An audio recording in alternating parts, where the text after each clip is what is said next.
You are listening to a replay of Friday Night Football, Texas City versus Clear Lake from Friday, September 2nd, presented by CMC Communications. Join us next Friday for more Friday Night Football at 7 p.m. right here on KGBC 1540 a.m. Near side, it's overthrown, and it's going to be suddenly now a 3-and-out scenario. Probably a comeback. Defensive man looked like he was going to go deep and try to come back, but he slipped. Put his plant, trying to come to the outside. He slipped on the field, so fourth down, so there'll be a punting situation for the Falcons here. And back deep for Texas City will be number 11, Mr. Zion Davis, who's already turning into a 5-tool player for these Stingarees, many of whom have burnt orange shoes to go with their orange pantaloons. That's going to be a well-protected high punt with good hang time. It'll land near the 30 and take a Clear Lake roll. Down about the 28-yard line. That's where the Stingarees will set up shop. First down and 10. About a 30-yard punt, Charles. Be first down for the Stingarees. And let's see who they decide to come out with here. Quarterback probably is going to be Dequan Thompson, senior quarterback. For Texas close. City. This is going to be closer than we thought. Daquan Thompson Don't think he made it, but wouldn't be surprised to see the coach go for it here because it's. Well, he made the first. It looks like they gave him the first one. Good spot by the. Just made it. Jared Hernandez, the running back, and you've got Dequan Davis. See the latest thing on the sideline over? Look at Texas City calling the plays in with the. Next time we pick it up, Charles, will show you about the 28-yard line. Yes, sir. Pistol formation. Motion man coming back to the near side. One wide out far side. Ball spotted on the near railroad ties. Shotgun snap inside handoff. And it's going to be actually a quarterback keeper. Going to hook and ladder his way around the far side. Won't get the first down. Gets kind of close. He'll cross the 45 to the 46-yard line. And a nice ball carry for the Texas City Stingarees, Mr. Jared Hernandez. Assistant coaches on the sideline, Charles. They have a electronic thing, almost like a little miniature scoreboard that they turn on. And from here, it looked like that. This was number D9. Boy, if I playing these teams, I'd be scouting that and putting on my writing have on my coaches. Watch that. I know, Coach, you wear psychedelic clothing anyway. Here we come with looks like a near first down and 10, but play action was stopped. I think there was movement by the wide receiver over there before the snap of the ball. Motion in the ocean. I think that's what it was exactly. I didn't see the officials throw the flag, but he did throw the flag. I'm intrigued by that on the sideline over there, Charles. If I had, I'd have a scout in the stand I'd have a scout in the stand writing those numbers down. When you get the film, compare them. You might have a pretty good lead to what they're running, Charles. All right, sir. Well, they'll keep the down but lose 5. We come back Twins to the weak side, 1 all the way to the strong side. Again, pistol formation. Daquan Thompson in the backfield, quarterback. Inside handoff again. Nice stunt, Coach. He plunges forward and picks up about 6 yards and takes it all the way to about 2 yards shy of a first down and 10. That's number 31. Once again, Jared Hernandez. So far, it's been the Thompson-Hernandez show. Hurry up Texas offense. City. Yes, sir, and they are hurrying it up all right. Again, inside handoff to Hernandez. Looks like he dropped the pumpkin, fell on it. He didn't get the first down this time, though, so let's see what he decides. It's going to be fourth down and about 2 for the Stingarees. Let's see where they go for it. Ball at midfield. Coach, 2 big down defensive linemen for Clear Lake making a big difference. We've got a lot of coaches now charged to think about going for it on fourth down. Yes, sir. Situations. That number 75, Avery Johnson, and number 99, Will Manning. Where there's a will, there's a way, and those 2 youngsters look like they go about 3 bills apiece, and I'm talking about Franklin's, not Washington's. CMC Communications Broadcasting in proud association with AM 1540 KGBC, the all-new KGBC, Galveston, Nassau Bay, Houston. Charles McCulley along with Coach Ed Miles, Gerald Sanchez. Lights are on here at beautiful Challenger Columbia Stadium. And, Coach, there's a special reason why this stadium is named it's named after the Columbia astronauts and the Challenger astronaut, Charles. The Challenger astronauts were killed in a crash on January the 28th, 1986, and the Columbia went down on February the 1st in 2003. And this is a wonderful tribute to both those groups, the commanders and the pilots and the specialists and all of that. They have in the press box here. They have beautiful plaques showing the players, and very, very impressive. And the 1986 group. Francis Kobe was the commander, and Michael Smith was the pilot. And they're going for it on 4th down here, Charles. 4th and 2. And now it looks like we're going to have a timeout by Texas City. A little bit messed up in that sideline, Charles. Well, a timeout down on the field. We'll thank our sponsors who include Dixie Safe and Lock. It's DixieLock.com on the World Wide Web. Dixie Lock, located in also Dixie Security Solutions at Broadway and 45 South in Houston. Proud of all of our youth, for through them and their accomplishments we all shine. And Debbie Drury, who's running for League City Council Position 5. Debbie Drury brings experience, integrity. She's the owner of a very significant marketing research company right here in the Clear Lake area. And she wants to be promoted to League City Council to make a difference for all of you in League City, for all of us. Debbie Drury, League City Council Position 5 on November 8th. Paid political ad, Debbie Drury campaign. It's Jan Lehman and all of the staff out at Harbor Insurance Services. Jan Lehman with a specialization in boat and commercial insurance needs. HarborInsuranceServices.com on the World Wide Web. And Arlen's Markets, where the vegetables are never on the tired side, with locations in El Lago and Galveston and in Santa Fe now. And, of course, we've got our location up in Crosby. It's Arlen's Markets, proud of all of our youth. For through them and their accomplishments, we all shine. Charles, there must be rain in the area because both teams are going to the locker room. It doesn't see any. It doesn't appear to be headed to the locker room. Haven't seen anything that would resemble lightning strikes in this particular area. But the rule is they all have these, for lack of a better term, lightning sensors. If there is any lightning within 8 miles of the area, they will have that. You are listening to a replay of Friday Night Football, Texas City versus Clear Lake from Friday, September 2nd, presented by CMC Communications. Join us next Friday for more Friday Night Football at 7 p.m. right here on KGBC 1540 AM. I've seen Texas City back on the field yet so far, but obviously they're going to try to resume the game. We're at 6:58 here in the first quarter, no score, and obviously it appears that they are going to. Well, it had been raining here, so no problem with anything lightning here. But I really thought they were going to pause again. I did too. I'll be perfectly honest with you. I thought that what the feature would be because, boy, if it would be I think it would be a real problem. If they start this thing, Charles, and then they have another one like this, that would be disastrous for the standpoint of the youngsters in the football game.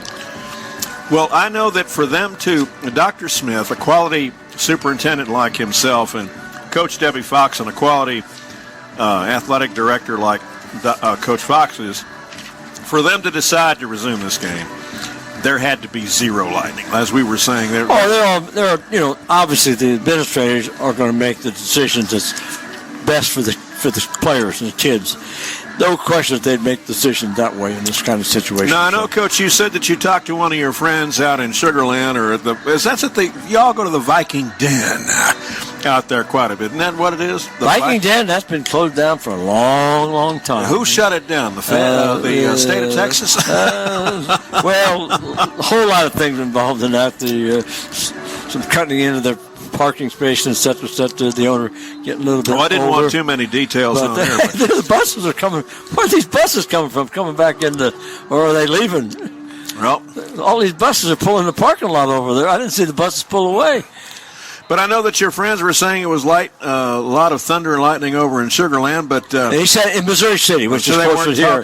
He said there's a lot of rain. I called because of normally I play golf very early in the morning, 7:15, and when let him know the situation because of the delay here. Are you sure that your possibility wasn't looking at white lightning? Then maybe drinking. Well, he said there was a lot of rain over there and lightning there, but he also said it rained enough there that there's a possibility that it would be cart path only in the morning because of the rain. And old men don't play on cart path only. You have to walk too much. You can't use your cart. Coach, there's probably only one old man in this box, and it ain't you. And it's debatably not Gerald. In any case, the Texas City Stingarees are down there warming up with their It's taken us an hour and a half to say this, Coach. I forgot to mention the uniform. Well, combos. Texas City We've got now has Texas come City in orange trousers and white jerseys and black numerals, white helmets. The Clear Lake Fighting Falcons are in navy blue dress uniform from shoulder down to knee with white numbers and red trim. It's an arresting uniform. You know, back in the day, Coach, teams used to have white jerseys for out-of-town games. At home games, they wore the dark. And that changes up all kinds of ways. Basically, white pants only. They have all different colored pants in those days. But yes, sir. You know, speaking of the uniforms, and going back to the old dead ball era of Major League Baseball, if you take, for instance, Ty Cobb and Major League Baseball back in the early 1900s, players had to basically buy their own uniforms. They had the women folk would knit those uniforms for them to keep them clean. Many times they'd be on the road taking a train somewhere, and they wouldn't be able to wash them. So they'd be playing in dirty uniforms many times. Those the dead balls that they played with back in that era were baseball. Tobacco spitballs. Man. Baseball, they didn't change the baseball every time the ball hits the ground. I'm telling you. They did not change the No, they did not. Charles, I think those buses was probably the Texas City band going home. They were leaving and they were told to come back. Huh? They were leaving and told to come back. You think? I don't see them over in the stands over there. That's what made me think that. Well, that's because they're going back over there to unload. Or it is possible that they allowed the band to leave and they're going to have a limited halftime and resume third quarter play. That might be. That's probably what they're going to do. Could be. Who knows but the nose. I know. I'm anxious to see. Let's see now. Actually, the Falcons basically right now are just like the normal pregame warm-up. They're coming out to doing their exercise. Hey, I want to thank General Manager Nate Stockard showing a commitment, saying that if the game were to have been suspended, we could pick it up at 10 a.m. tomorrow if we wanted to. So that's a solid right there, what's known as a solid. Of course, 9 to 10 tomorrow, tune in for the, of course, we'll get this game in, prayerfully, tonight, and then we'll have our hour of talk tomorrow with Linda McDonald, my special guest, talking about the 116th anniversary of the 1900 storm. Well, that's going to be very interesting. It not only afflicted Galveston, that storm devastated the entire upper Texas coast. We've got, Coach, 6:58 to go in the first quarter play. Wait a minute. Did we start this first quarter about noon today?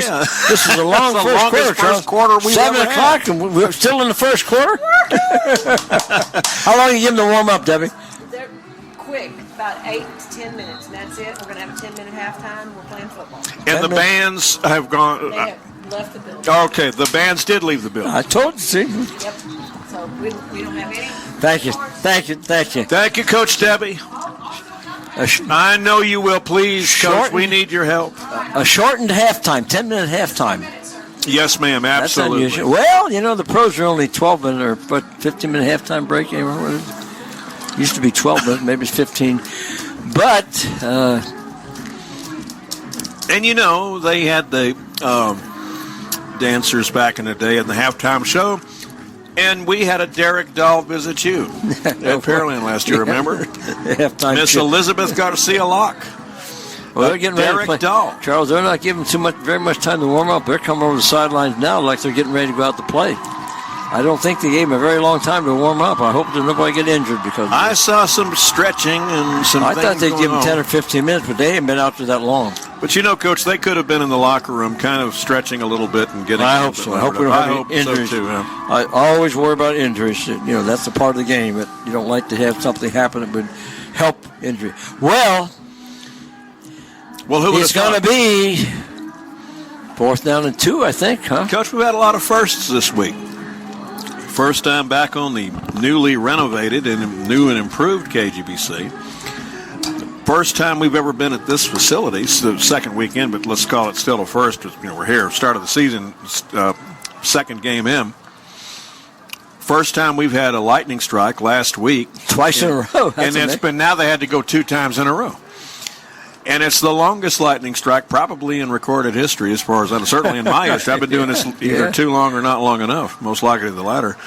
And then we've got the longest first quarter that we've ever broadcast. And no score. And we have absolutely all this time and no score, Charles. What about that? So we're going to have a 10-minute halftime. And, Coach, if the game goes according to some specs, we've had some very long regular games. Let's say. Well, we're going to resume it. So it's going to be 4th down and 2 for Texas City. The ball is on the 50-yard line, but they've got to go 2 yards to get a first down. Are you talking about a game played in this decade? Well, it's going to be interesting to see where the coach decides to go for it. I think this is a punting team coming out there. I think maybe coach just Leland says, this is not the right time to try to go for it. I think 4th and 2 in a normal sort, he may have gone for it. But the Falcons, I'm not sure they're going to punt. Hey, we're underway, Coach. Look at this. There's a punt. And it's going to be a boot by the Stingarees. It's high end over end. It's going to be caught, picked back up. Was it a fair catch originally called for? No, the ball is squealing and rolling around like a loose pigskin. But it'll be Clear Lake Falcon football all the way back to the 15-yard line, finally containerized by young number 5, Mr. Marvin Hutchins. Well, Charles, we had 2 punts. In 2 hours, we've had 2 punts in this game. I'll tell you what. That's all right. Here we go. That's a pretty good. You might say that's a punt-safe football game. But number 8. Let's take that big old quarterback out going out there. And for the Clear Lake Fighting Falcons, that is none other than Shea Soulon. Well, Charles, they got 3 receivers right and 1 receiver left. It's the Clear Lake Air Force spreading the Falcon wings, and it'll be the quarterback himself going around the far side. He's going to pick up the pace and pick up about 5 yards. Before he's finally dropped like a bad habit by that outstanding Texas City outside linebacker we've seen before, Mr. Isaiah Swede. Mm-hmm. It appears as if the new coaching staff is going to really develop their whole offense around this quarterback, his ability to run the ball, and first few plays we've seen so far. Big, tall kid, only 175, but he's 6'4". All right, we've got a trying to counter trap pattern, but he's going to be dropped back at the 10 for about really a 10-yard loss. 5-yard loss. Anyway, it's going to be 3rd down and about 12 or so. Number 2 brought back and dropped like a care package back there, Mr. Matthew Nance. So I have 1 to the near side, trips out far side. Solange in the backfield. We've got an offside flag penalty. The Clear Lake Falcons. See which they decide to call this. Could be either way, Charles. A little motion, a little jumping offside. Let's see what the officials think they saw. Yes, sir. Looked like a 5-yard penalty one way or the other against one of these teams. The far side for the Lake Falcons looked like they jumped. They might have been drawn off, but it looks like it's going to go against the Falcons. And, Coach, right now Clear Lake is going in the wrong direction. Let's see. False start. So instead of 3rd and 12, 3rd and 17, and the ball is back all the way back to about their 8-yard line. Not very good field position for the Falcons. Okay. The Falconians. Yes, sir. Trips out to the far side, 1 near. Solange in the backfield takes the snap. Handoff tailback.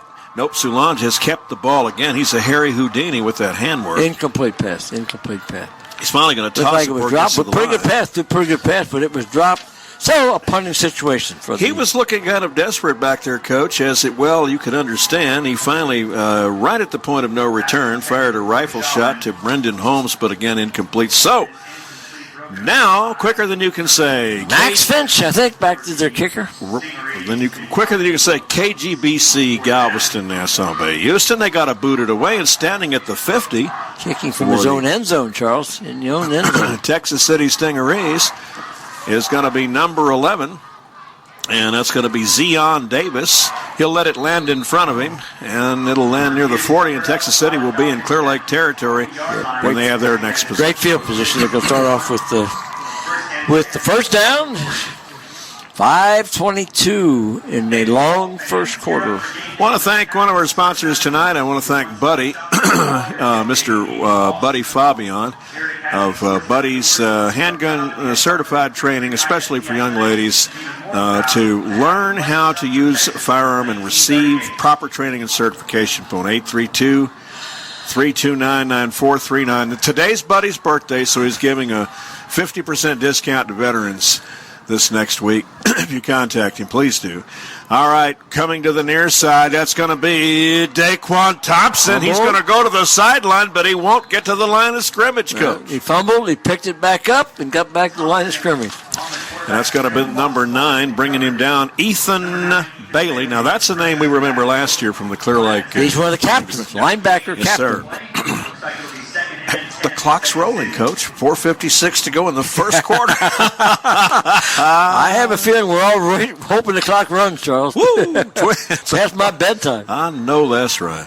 So we've got an offset eye, fullback set left.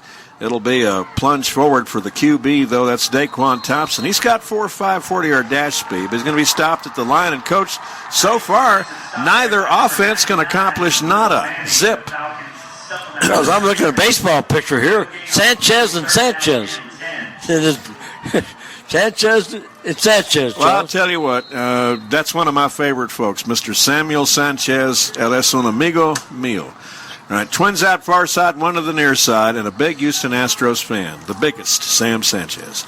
Shotgun snap, Thompson rolling, looking, keeps it, goes far side, picks up about 9, and that'll be to the 21. Now, I think they're going to go for it now, Charles. It's going to be 4th down, but they're in Falcon territory. 4th down and probably 2. I think Coach Leland's going to go for this one. Ironically, you said 4th and 2 when it was exactly 4 minutes and 2 seconds to go. It's funny how those things kind of converge. You know what I'm saying? So he drops the ball, picks it back up. Thompson, now he does get the first down. Depends on the spot. Charles, this is going to be close. This is going to depend on the spot. Trust me with these NASA binoculars, my friend. Let's see where he puts that spot. Oh, I'm going to say. He made it. He got it. He got it. Chinny chin chin, believe yes, indeed. So they'll move it wow, forward. that was about 6 inches difference in that. Coach, that's the first down of the game. The first down of this football contest. Been so long, I don't know, Charles. Texas, yes, I know the feeling, Coach. One to the near side, one wide far side, and we've got kind of a pistol formation. Daquan Thompson going to put it in the air, launches a bullet, and it's going to be caught at the 5, touchdown. And he's in the end zone. Touchdown. Heavens to Murgatroyd, that was a frozen rope to Zion Davis. Neon Zion catches it at the 5, goes into the pay station for a big 6. Play action pass. Great job by Thompson. Fakes a run. Tight end slot man went right down the middle, and the first score of the game comes with 3:18 in the first quarter. Now, I'll tell you what, it took an hour and 30 minutes, but we got it. 6-0 with the PAT to follow for the Texas City Stingarees, who really want to even it up because they really were shellacked last week by the Friendswood Fighting Mustangs. Losing by about 40 points. Snap down, kick is up. That's G-double-O-D good. And that's going to be Alex Paz, the kicker, just a sophomore. A lot of sophomores on these two teams. Two young teams, and we've got a score. It's 7-0. Texas City over Clear Lake, and we've got 3 minutes and 18 seconds to go in the first quarter of play. As we thank our sponsors, including Buddy Fabian's certified handgun training. Young ladies 21 and over seeking to get a license to properly use a firearm. One thing about Buddy Fabian, it's neat, is he goes out of his way to tell you and teach you how not to ever have to rely on using a firearm, with techniques designed to keep you from ever feeling you need to by using psychological tactics against a potential adversary. Buddy, formerly with the CIA, knows what he's talking about. 832-329-9439. Today's Buddy's birthday. He's somewhere over 21. After 2 hours and 16 minutes, we now have our first score. Yes, sir, we do. And so veterans get a big discount. Give him a call. Buddy's Handgun Training, 832-329-9439. Paz will boot the ball or set it up at the 40-yard line. Right side of your radio dial, boot it right to left. And it's 3:18 to go in the first quarter of play, which began 2 hours ago. The short flop kits. Yes, sir. Paz with the ball set right. He likes to kind of shag boot it, and he does this time. Taking it to 30 for a catch called for by Ethan Bailey for Clear Lake High School. They'll set up 1st and 10 at the 29-yard line, and Clear Lake will see if they can answer the call. Well, 3:18 here in the first quarter. Clear Lake, the Fighting Falcons, with a brand new head coach and a real good guy with a lot of ambition for this team this year, Coach Larry McCray.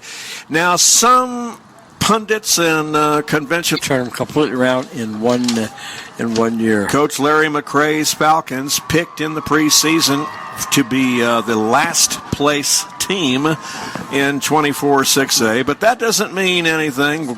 Larry McCray is one outstanding football coach. He's the former offensive coordinator for Kirk Martin's Manville Mavericks from last year. It's going to be a quarterback keeper for Solange. Plunges forward right up over center. Picks up 3 yards. 2nd down and 7 from the 33. Yeah, again, young coach, new coaches there trying to utilize the talents of these Chase Solon. I think they're trying to utilize him in running the ball and passing ability. But you got to have an offensive line that can do a good job for you up front. And, Texas City is getting good penetration in there. Yes. Twins far one near. This time it's a handoff to his tailback. Tries to bust a move and cut a groove, cut a rug. But unfortunately, Texas City all over him wide on Rice.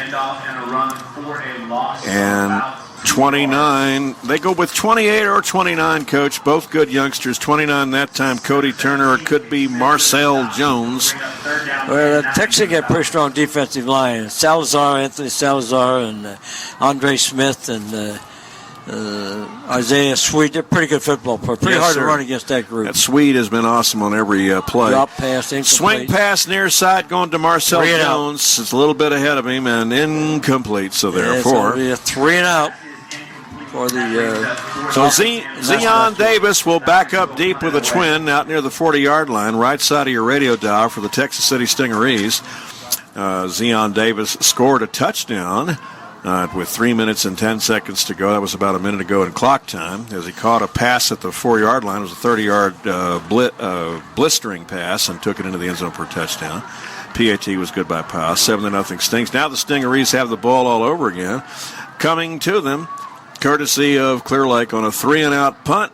And there's a high snap, big rush, pretty good block. High end over end. And it will take a bounce at the 45. Texas City's just been letting those very short punt, Charles.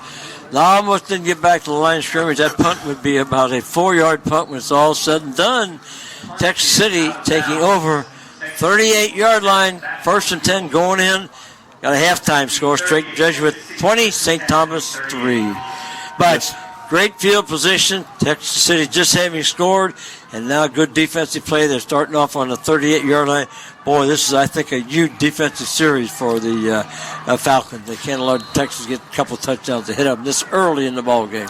Yeah, yes, sir. Texas City Stingarees look a little like the University of Tennessee Vols down there with their uniform combo.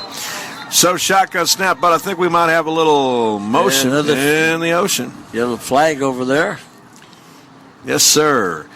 Bright lights, brilliantly shining. Again, we saw absolutely zero. Charles, all those Texas City school buses are gone. I'll tell you what. False start against Texas City. It's kind of like being a performer on stage, Coach. You know, when you get up and sing your country songs, and if you haven't, you should. But in looking out, there's nobody out there in the supper club, and the tables are empty. What do? You just keep performing. Twins near one far. That's going to be the quarterback, Daquan Thompson. Drops the ball, picks it up again, maybe takes it to the 40. We've seen about 4 of those now. Yeah, 2 per side. second down at 12. And none of those have been turnovers to the other team, which is really another strange development. I just sit here thinking, Charles, from a coaching standpoint, would almost be hard to get these kids back into the rhythm with that kind of layoff. I would think so. In this situation. And it sure didn't help him as Daquan Thompson holding on to the ball again, but he's going to be dropped like a bad habit, 2-yard loss. My gut feeling is that this situation is going to lead to kind of a sloppy football game. The timing and the fatigue factor of sitting around, not being ready, not being warmed up. It's going to be third down now and about 13 for the Stingarees. Well, Kyle Sad in on the stop that time for the Clear Lake Falcons. So one near, one out to far side, and Daquan Thompson is going downtown all the way back for a loss to the 43-yard line. That's Sad again. Incomplete pass, fourth down punting situation. That was a huge. Oh, now we got the lights going out here in the press box again, like we did last week. It'll be fourth and about 15, and Texas City's going to have to punt them. That's good, big defensive series there for the Falcon defense, Charles. Big penetration for Ryan Davis for allowing anything to. Yeah, well, here comes the punt from Paz. That was Ryan Davis with a big penetration for Clear Lake. That ball will land and take a Texas City bounce back toward the 11. Deep in their own territory again now. The Falcons will start down about their own 10-yard line. Great field position from the Stingarees standpoint. 40 seconds to go here in the first quarter. First quarter, 40 seconds. So the game is starting. When I see us going to the second quarter, I know we will have crossed a major milestone tonight in tonight's presentation, for crying out loud. Ball spotted at the 11-yard line, Coach. And here come the Clear Lake Falcons. They did keep Texas City out of the end zone because the Stings were threatening. Beginning a possession at the Lake 40-yard line. Lake's D. I'm yawning a little bit, Charles, but this is Falcons need to make some first down. Twins fire, trips near, and but not that way. They're going to lose about 8 on the play. Counter trap pattern with Bailey coming around. He's going to be dropped back at the 3-yard line. Boy, oh boy.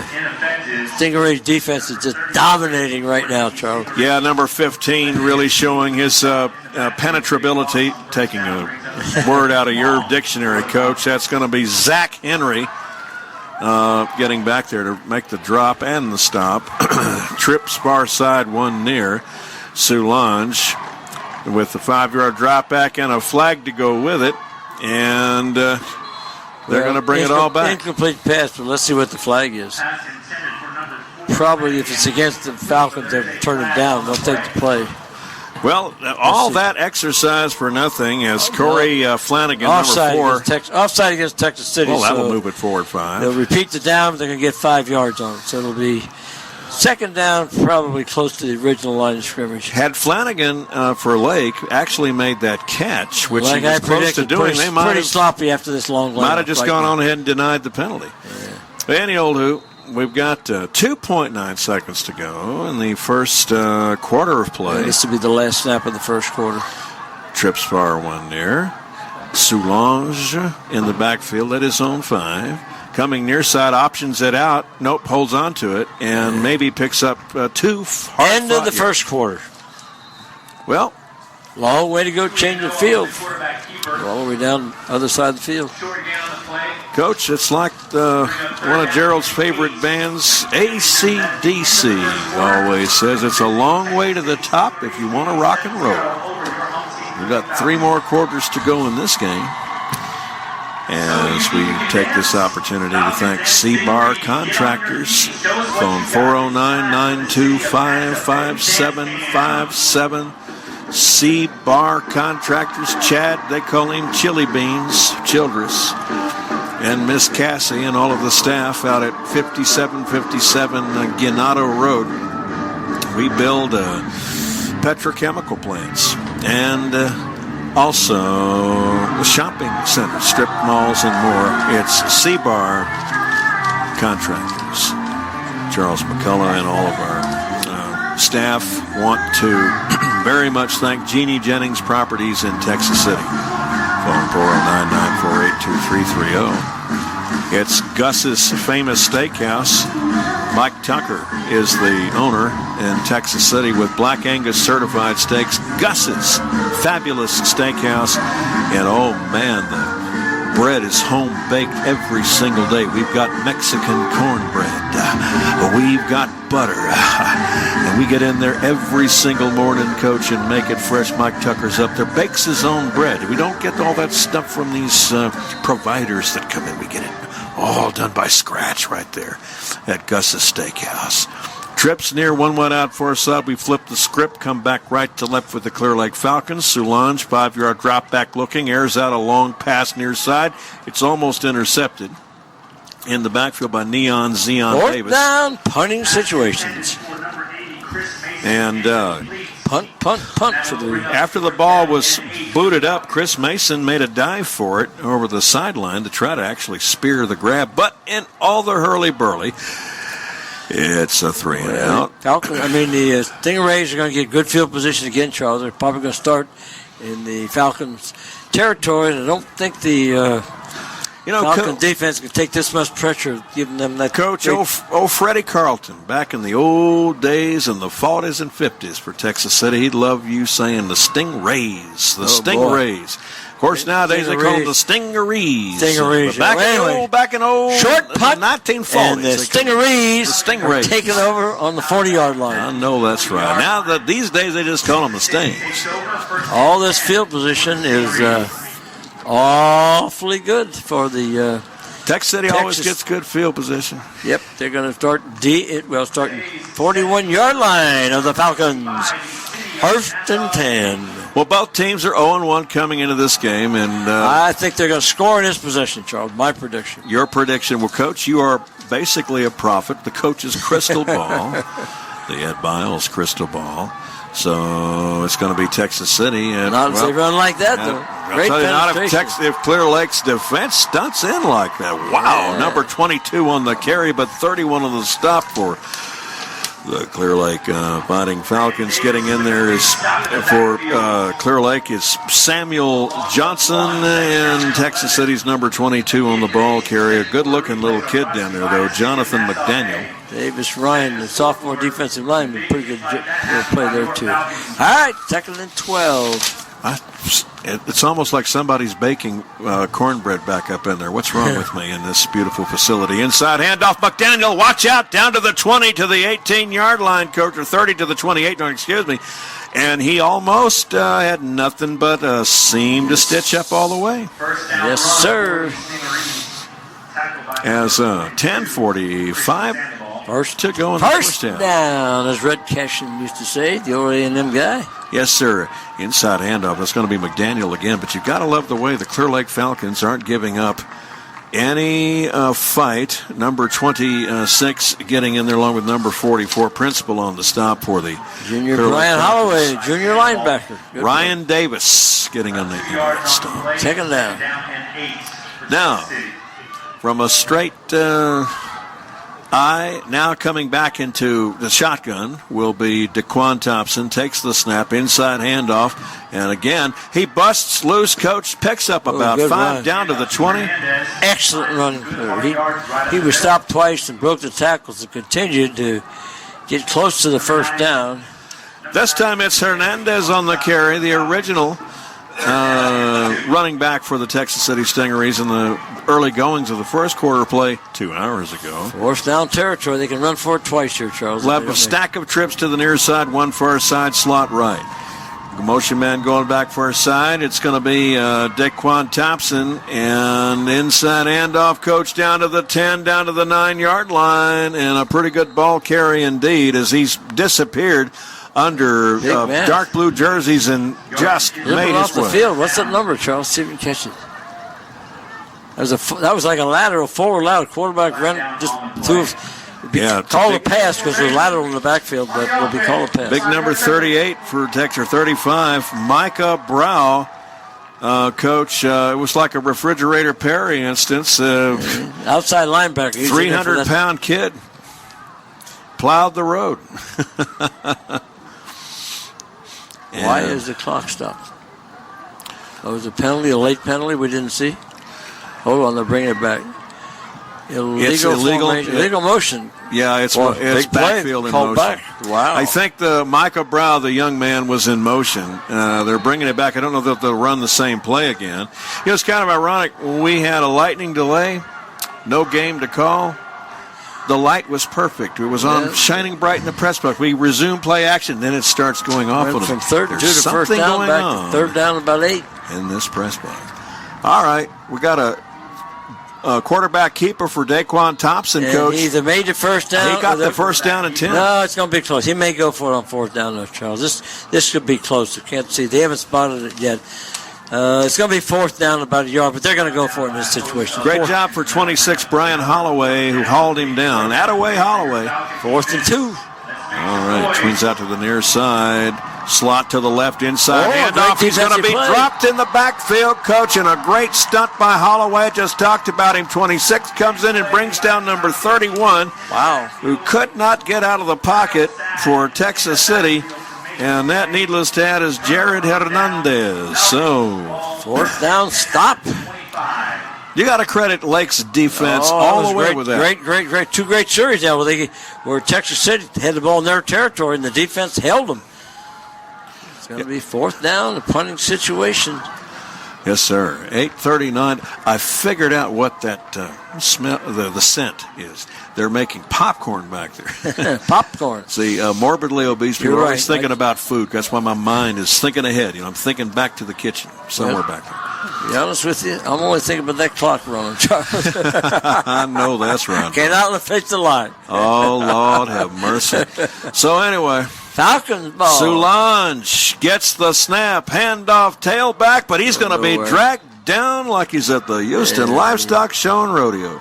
Yeah, this defensive line and linebackers for Texas City dominating the ball game. Well, that was number 2 on the 17. carry, Matt Nance, and 17 for the Stings, Mr. Kenny Smith. Outside linebacker. He plays the will position, which is the weak side linebacker with the will. Sam was the strong side linebacker, and the will linebacker made a big play in a timeout. Somebody taken by took the a timeout. Falcons We got a timeout, Coach. with 8-12.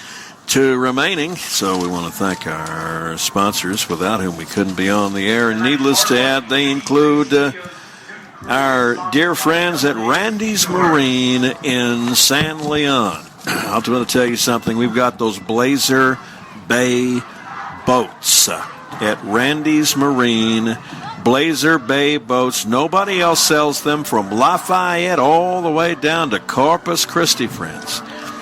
Blazer Bay boats at Randy's Marine. We're at 517 and 146, 281-339-0415. It's Advantage BMW Clear Lake.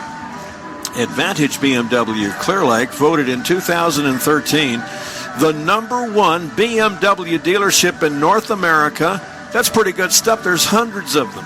But the one at 400 Gulf Freeway South, voted numero uno, or nummer eins, by BMW Deutschland in Munich, Germany. That's pretty good stuff. Randy Stein and the staff. At Advantage BMW Clear Lake. All right, got twins to the near side, twins out far side. Soulange all alone in the backfield. Unless he carries the ball, he's putting it in the air. 5-yard drop back. We'll have a motion call again, Coach. Motion again, penalty. Boy, Falcons offense is really struggling. This is one of those He's instances. backed up. That'll be about 18 yards to go now. Yes, sir. And when these officials confer, I don't think they're discussing dinner arrangements at Killen's Barbecue in Pearland. I could use some of that right now. Oh, man, you got to try those hamburgers, Chief. Woo, this ball's on the carpet, picked up Soulange. There's a bullet. It's out in the flats, and it's incomplete. And it's another incomplete pass, and 3rd down and 18. And the we Falcons. 8:08 to go in the contest. Again, Evan Bailey, the intended receiver on that ball. And I'll tell you, one out to the far side, twins near. Soulange back. Neither team really has been setting the woods on fire like Hank Williams used to sing it, Coach. Setting the woods on fire, not these two. Square out pass pattern. It's caught. Gets it down the sidelines. He might have a first down out at the 33-yard line, Coach, and that's a pretty good piece of passing and catching. Great job of running after the play by the receiver over there, Charles. He made that first down all on his own.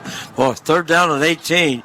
Quarterback sprinted out to his right, threw it to the wide receiver, and he picked up about 6 or 7 yards of running the ball. Great big first down. Yes, sir. Much needed first down for the Falcons. Matthew Nance, and he caught the ball and took a dance out to the 33, 1st and 10. Solange airs it out again, back to Nance. Good idea. Short gain. If it ain't broke, don't fix it. Square out pattern, just a cookie cutout passing tree. Found his man, caught it down right there, and stop typical for Texas City, and a great one indeed by Zach Henry, good outside linebacker. So Solange back in the shotgun again. Slot to the left, 2 of them, 1 out to the right side. Takes the snap rolling. Good block by Evan Bailey. Looses the pumpkin. It's going to be caught. He'll have a first down out near the 46-yard line, Coach. Yes, sir. Good play by the quarterback. Showed his athletic ability there, Charles. That was well done. Very hard. Roll out to your left and get yourself in a position to make a pass. He did a good job of making that adjustment. That's very hard. Caught by the one side, especially for a right-handed quarterback rolling to the left. Yes, sir. Good play. Caught by Corey Flanagan, number 4. Oh, wait a minute. First, got a penalty, I think, against Texas City we didn't see, Charles. So a walk-off penalty at the end of the play. A nice... this looks like it might be a big penalty. 11-yard gainer. They'll add another 15. 15-yard penalty. That's a 26-yard total play. Yep. Puts the Falcons in Texas City territory, 40-yard line. 14. So the Clear Lake Falcons have an opportunity on this drive to even things up. Wouldn't it be something?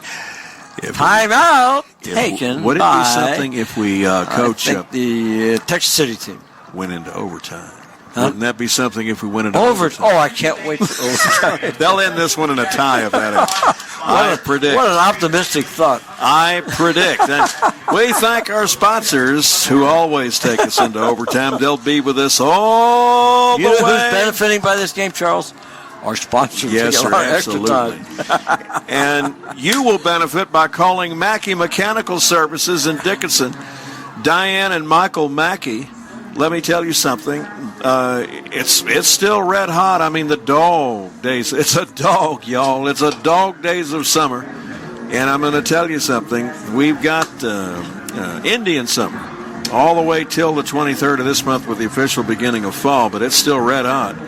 But when it gets cooler, now is the time to call Mackey Mechanical Services to get your heating elements checked up, because you're going to want those soon. And just as soon as you turn the heater on, something ain't working, you're going to wish you had called 281-337-6797, 281-337-6797, MackeyMechanical.com.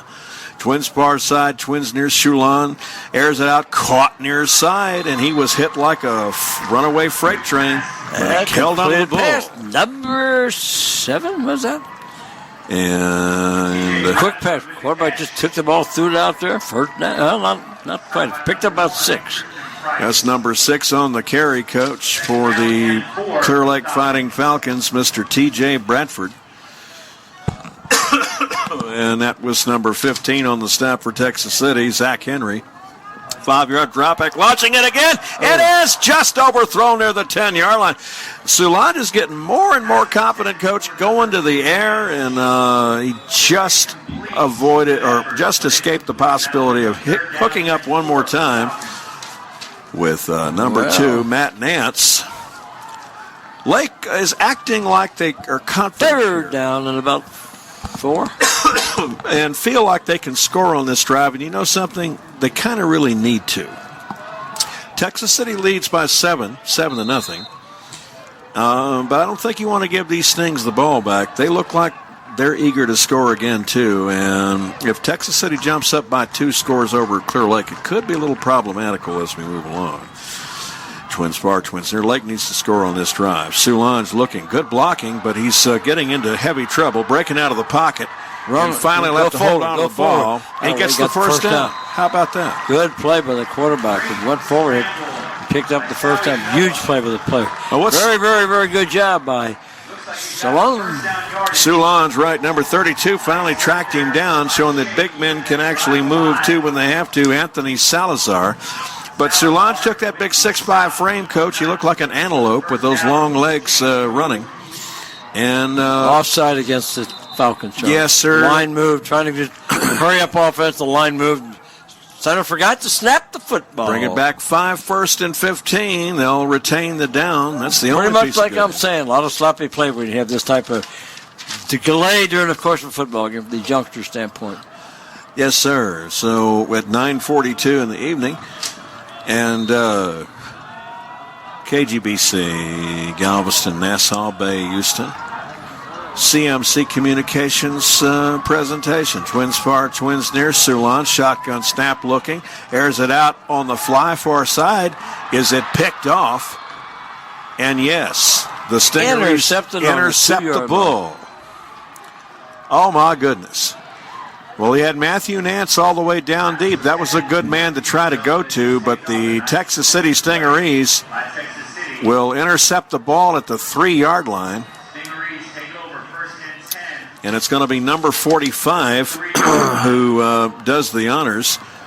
And that's going to be Mr. Dresden Ivy.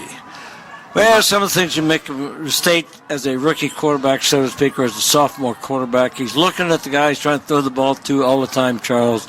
And the defensive backs can pretty well pick that up. But that's almost the same as a punt because you got him backed up down. The Falcon defense can hold here. Why? That will not hurt them that much. And they have done a good job of doing that. They're capable of holding. Yes. Back on about the 2-yard line. It's going to be 1st and 10 for the Texas City on the 2-yard line. Well, as it is now, it's Daquan Thompson standing back in his own end zone for the orange pantalooned Stingarees. And he'll be in the shotgun. Actually, will get up under center now with an offset I formation, fullback set left. Going to hold on to the ball. And, hand off the fullback, back maybe to a line of scrimmage. 1-yard gainer. Looked like he, at the last second, gave it off to Jared Hernandez, but maybe a pickup of 1. And their hurry-up offense, Coach, 2nd down and 9. They're going to have to make little ones out of big ones here fast. Or big ones out of little ones. Changing the play, calling play. Big yardage with little to work with. All right. Moving forward again, Coach, and no gain. You've got to give the Clear Lake defense credit for getting in there in that quarterback keeper and shooting the gap and preventing him from coming forward. Number 46 for Clear Lake that time. Big 3rd down play, Charles. 3rd down and 8. If the Falcons can hold them here, they'll get pretty good field position. This is a big 3rd down play for the defense of the Falcons. Kyle Sadd, S-A-D-D on the stop. Kyle Sadd. S-A-D-D. All right. 1 wide near, 1 far. Ball spotted for our railroad ties. Shotgun snap. Thompson airs it out. It's a fly pattern, and it is didn't make the first down. He didn't make the first down. Ran the ball, and going to be 4th down, punting situation. So Falcon defense then hold up pretty good. Complete. So now we're down to 4:08 to go in the first half of play. And... the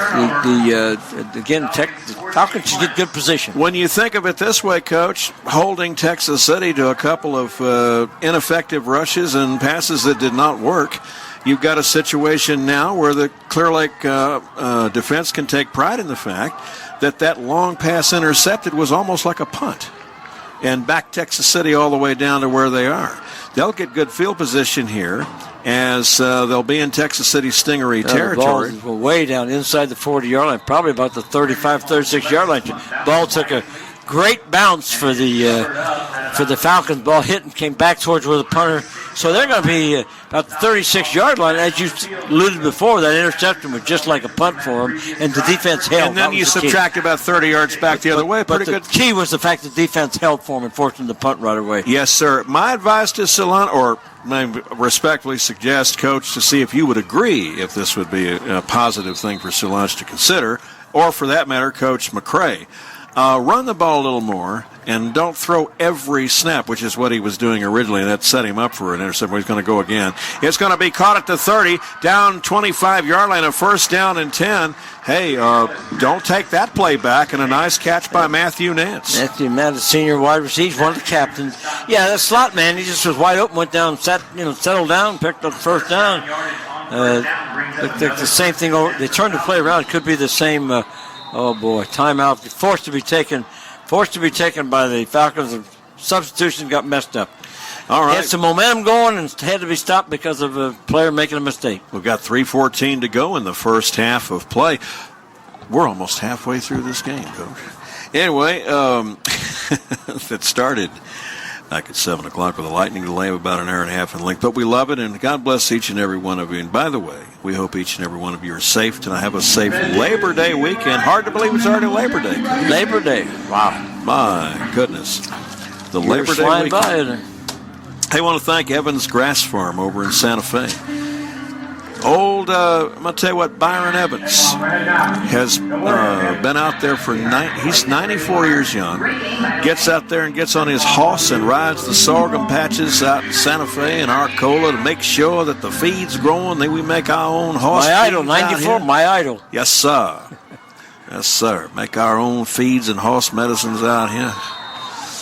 Twins near side, Evans Grass Farm. He's a really good guy, too.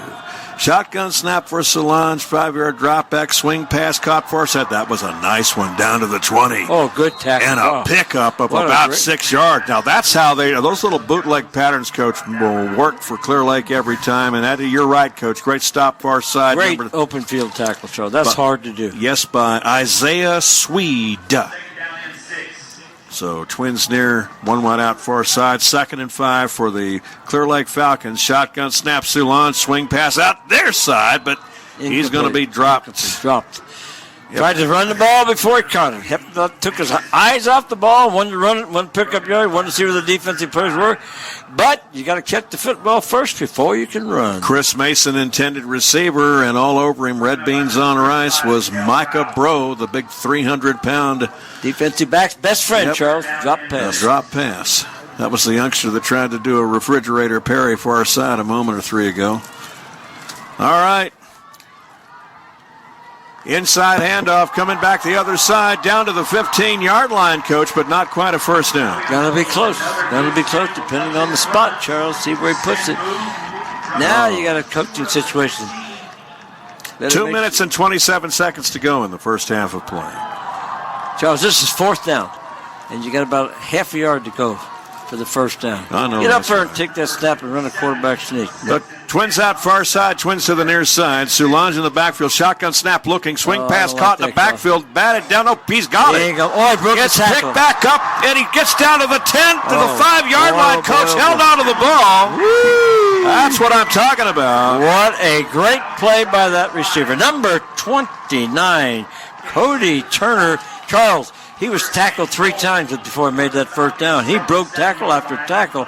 What a huge first down. Clock run of 1:57. Cody Turner and Clear Lake trying to score on this drive. It looks like we've got a timeout called by Texas City. I would think so. They didn't want to get that play out. Well, it's 1:53.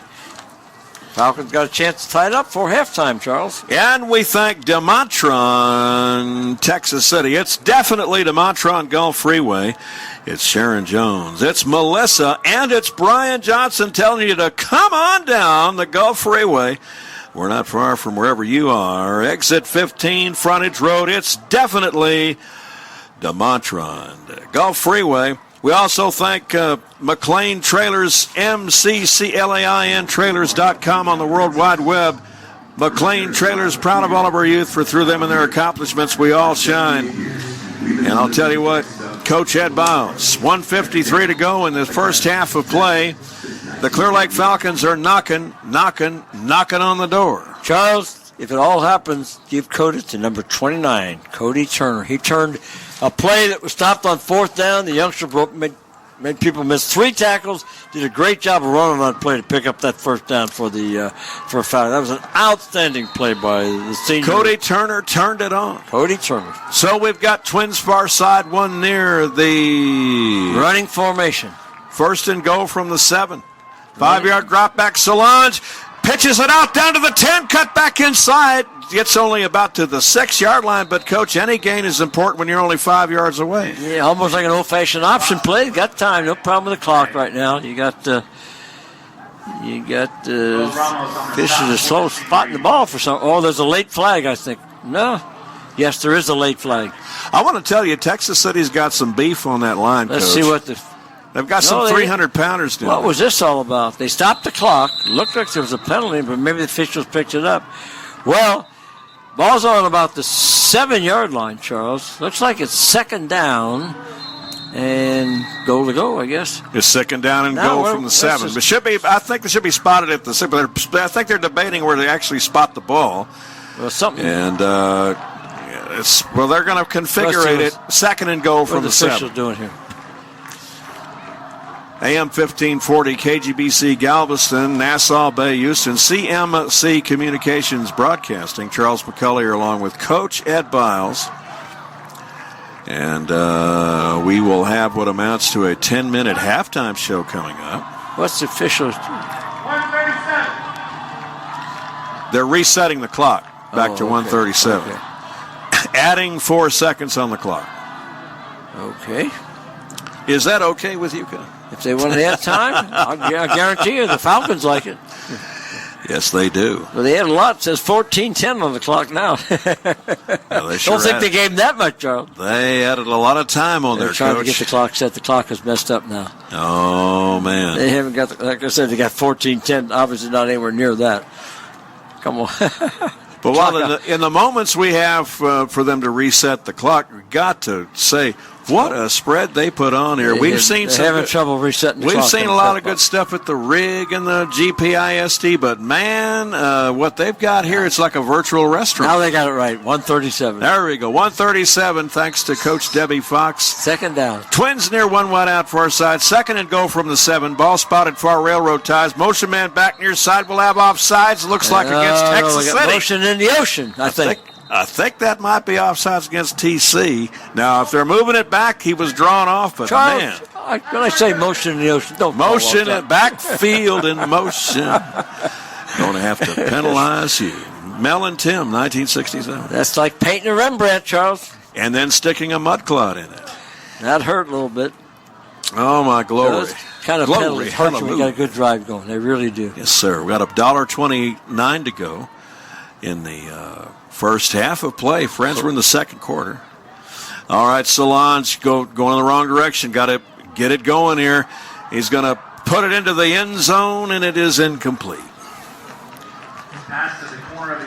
Fired a long rifle shot, but incomplete. Attempted penalty put a lot of water on the fire. Intended receiver was Nance. That's usually a good go-to man. You know, they got a lot of territory open on this near side. I'd throw a little slip screen to Nance at about the 7 and have him scamper on in. 3rd and 12. But that's just me. Twins near 1 wide out far side. He's rolling near side. Let's see what we have. Puts it up into the end zone, overthrown. Yeah. So. And now what do you do? 4th and 12. Do you take 3-point field goal? Looks like the coach is going to settle for field goal attempt. They had an opportunity, but nice drive, messed up by a penalty. Brendan Holmes, intended receiver near the far pylon. Field goal here with 1:09. Well, we will. And it will be about a 29-yard field goal, Charles. Yes, sir. Ball should be spotted on about the 19 and 10 yards for the end zone. So, the Clear Lake Falcons, their kicker will get a workout for the first time in this game. It is number 10. Snap is down. The kick is up, soccer style. Good. It's good. Wow, I thought he might have been. Boy, there was good penetration. There was indeed. And that's Luke Engelbert on the kick for the Clear Lake Falcons. That was a good job by the kicker because there was really a lot of penetration. Well, we've got a $1.03 to go in the first half of play.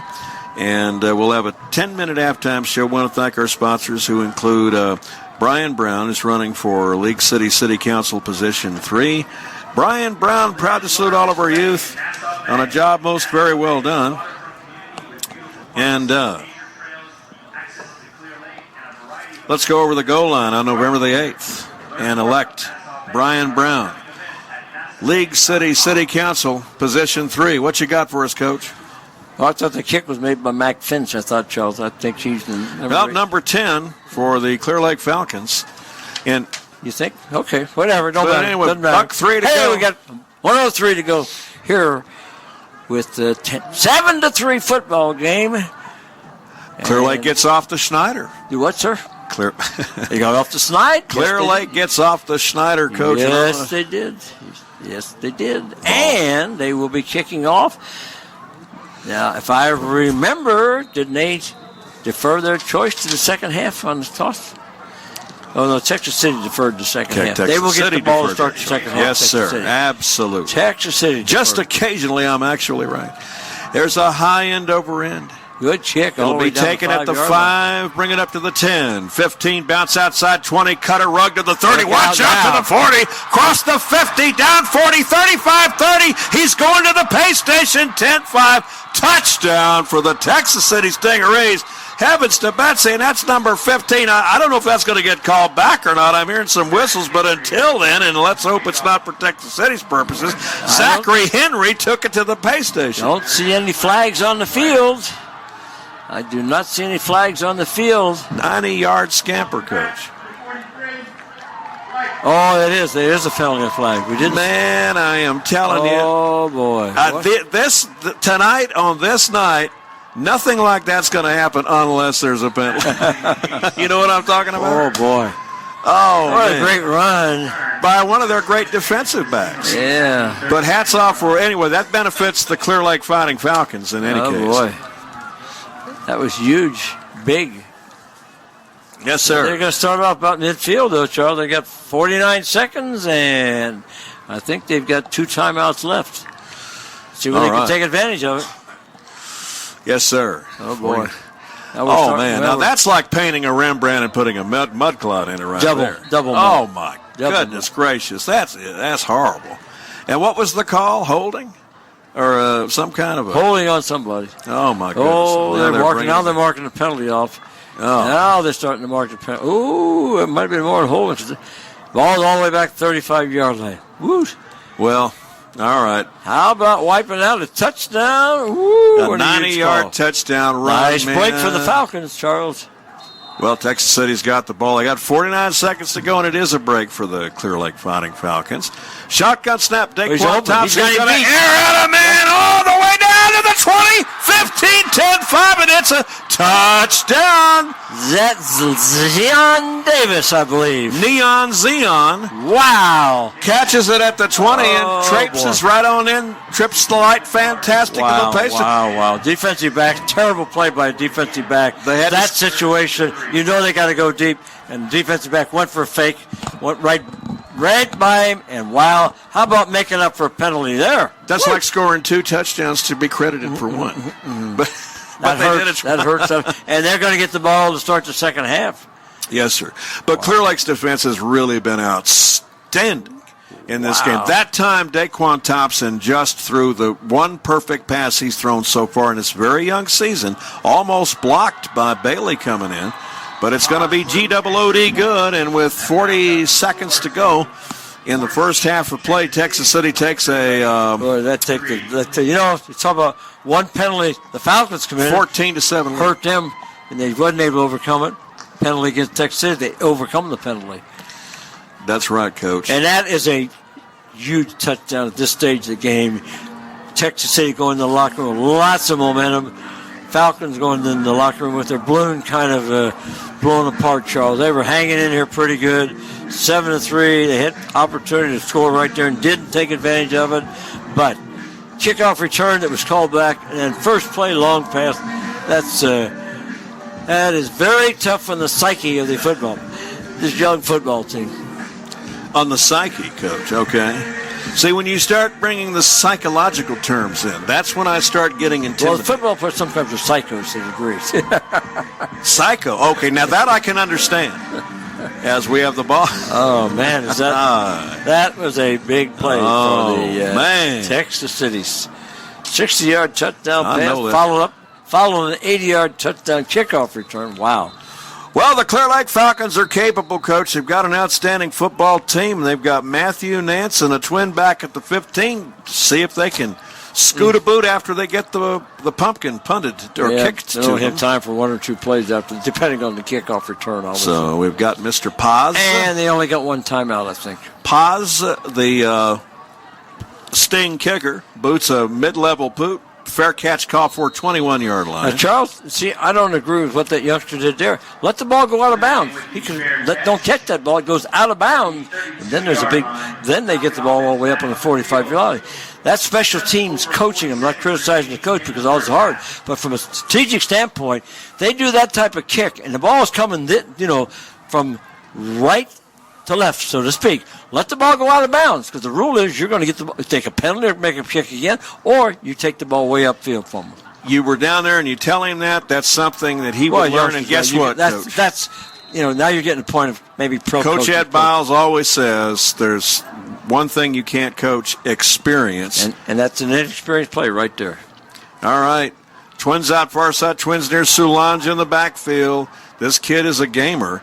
Shotgun snap looking. He has yet to score a touchdown in this game, but I think he's capable. He's got the man out in the flats, catches the ball, and he gets the first down and 10, Coach, at the 46-yard line. 31 seconds, though. The clock will start once they get the change set. That's that man, Matthew Nance. That's the most dangerous man on the field. Referee rolled the clock pretty quickly, too, before the change was set. All right, Twins far side, Twins near. Solange again in the backfield, 1st and 10. He does this 4 more times. He's in the pay station, but not when he's going to get sacked. No, he eludes it. He's got the ball. Coach cuts back outside. He's going to get down to about the 49-yard line. Charles, the clock took a lot of time off the clock. The clock continues running. He didn't make a first down. And Clear Lake takes a timeout, but there's only 11 seconds. That was a great play, but it's the wrong time of the football game. Youngster used up a lot of time. Outstanding play. But it took down, there's only 11 second time for 1 or 2 more plays. Coach, that's like Dr. John, a New Orleans doctor. Rob was in the right place at the wrong time. Yeah, it was a great play by the quarterback, but unfortunately the clock was the big factor against him. All right, Coach. Hey, it's got to be Pastor Brian Giggy of New Life Lutheran. You are listening to a replay of Friday Night Football, Texas City versus Clear Lake from Friday, September 2nd, presented by CMC Communications. Join us next Friday for more Friday Night Football at 7 p.m. right here on KGBC 1540 AM. Down, the kick is up. Good soccer kicker. Number 18, and guess what? It is G-double-O-D good. 47-yard kick. Wow. He has that. Remember Jan Stenerud for the old Kansas City Chiefs, the Norwegian kicker. Wow. Boy, he had that same style. That's the longest one we've seen for a while, Charles. That's the last play of the half. And that was Max Finch on the kick. Hey, we've got Coach Debbie Fox will join us, and also Mr. Brian Brown, League City Council candidate, is going to come down and join us. In fact, he's going to come downtown, Mr. Brown. Downtown Brian Brown. Going to come join us. Downtown Brian Brown. Better go do it now. And he's going to join us right now. Downtown Brian Brown. Running for League City Council. Downtown Brian Brown, sit on down. Let's get this situated for you, my dear friend. Okay. Running for League City Council. First of all, thank you for sponsoring our broadcast. Now, let's talk a little bit, first of all, about your background. What have you been doing professionally that brought you up to this point? Well, there we go.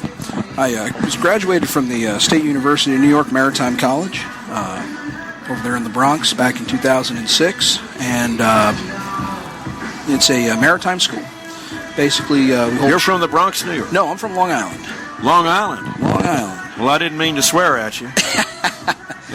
Went to school there in the Bronx. My wife went to school actually a few miles away, and it turned out we didn't meet for several years, but she's a proud product of a college in the Bronx as well.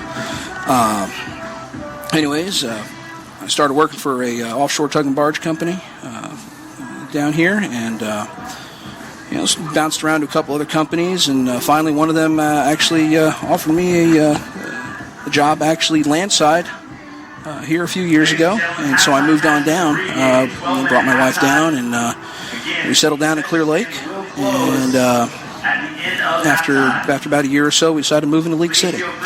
Well, I'll tell you what. So you've had an opportunity to be a part of League City now and be a League Cityan, and thank you for doing that, sir. You represent all of League Cityans well by being a first-class family man and a business professional.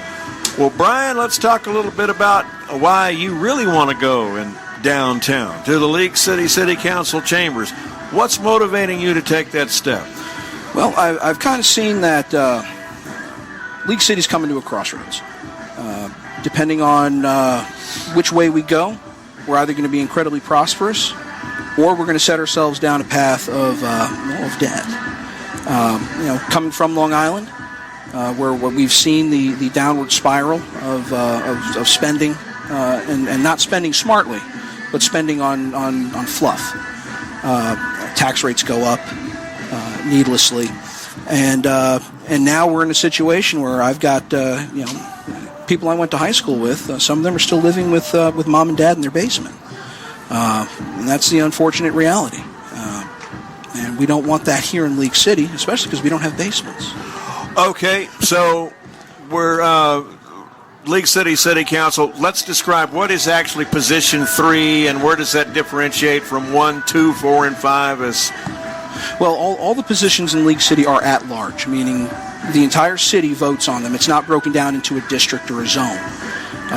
So as a councilman, anyone who's elected to council represents the entire city, not just a specific zone or district.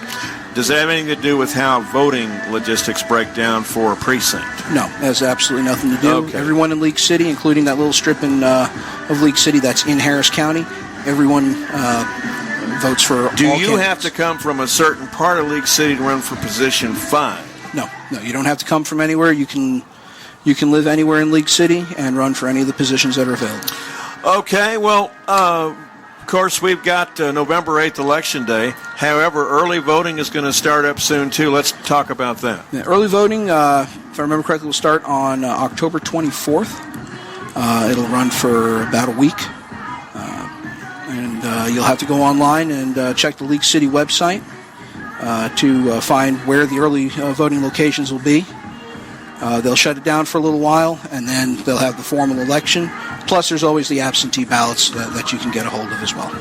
What is the central core mission statement, along with some of the policy positions that you've named, but what is the number one motivating seed factor that's causing Brian Brown to go downtown for League City? Well, I want to lead us towards sensible management of the city. Rein in some of these projects that we want to do that aren't really right for the city. And additionally, the capital improvement projects that we do have to do. We've got old water mains. Some of the roads are getting old, and these things take money.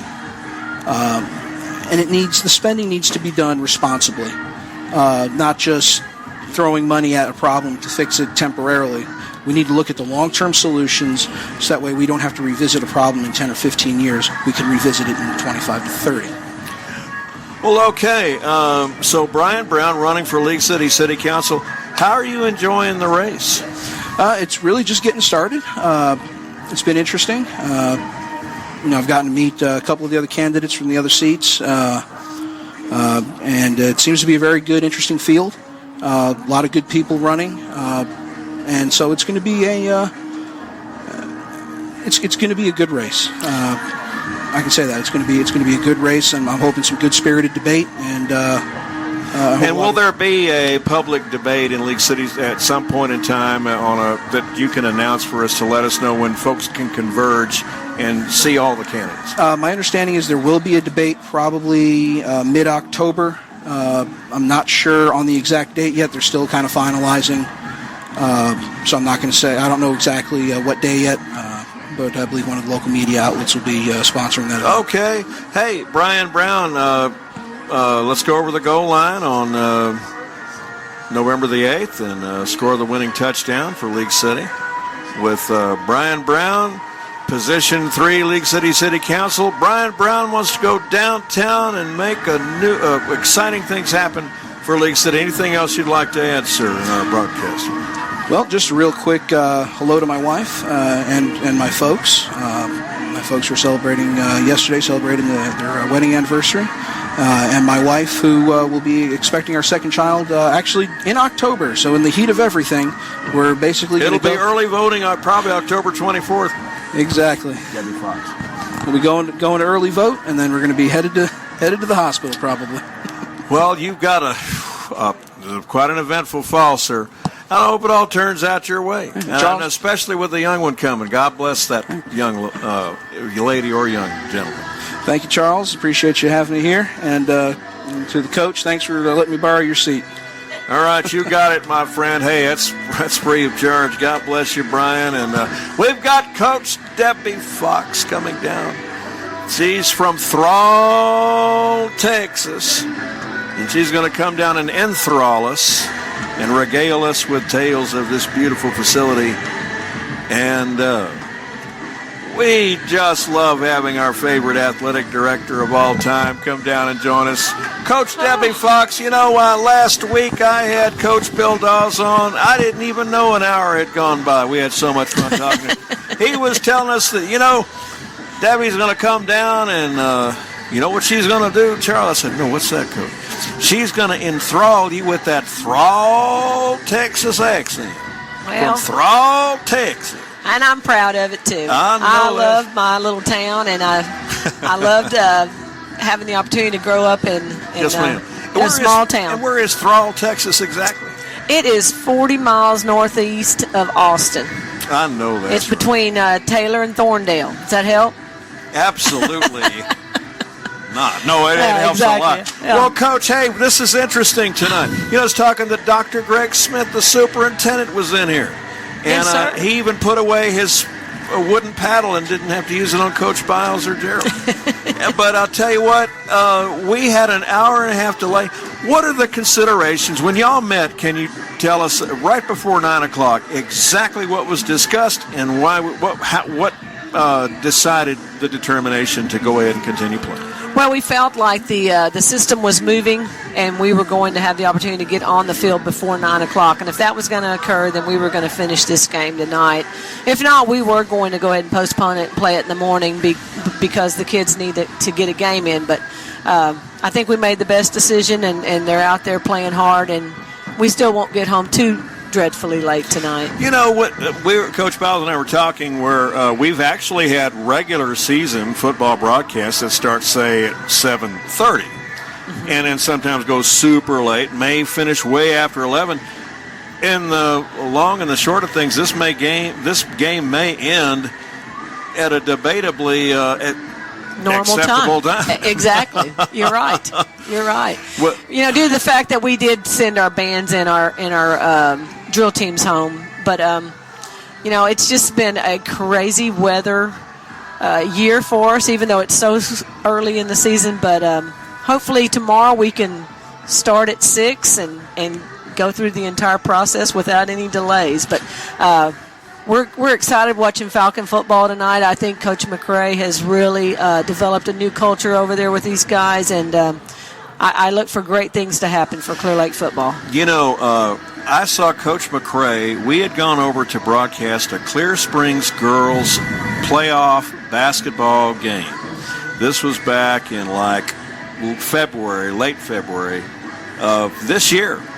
And I remember Coach McRae coming up to me, and he was wearing a mangle situation, and he said, I just wanted to tell you, Charles, I just accepted the position to go to Clear Lake High School to coach the football team. And he was so excited. I tell you, I just think that we have made a great decision in luring Coach McRae over there from Manville. I think he's such a powerful influence and positive influence on those young men over there at Clear Lake, and he's been a pleasure for me to support and work with. So I only look for great things for Clear Lake. Coach,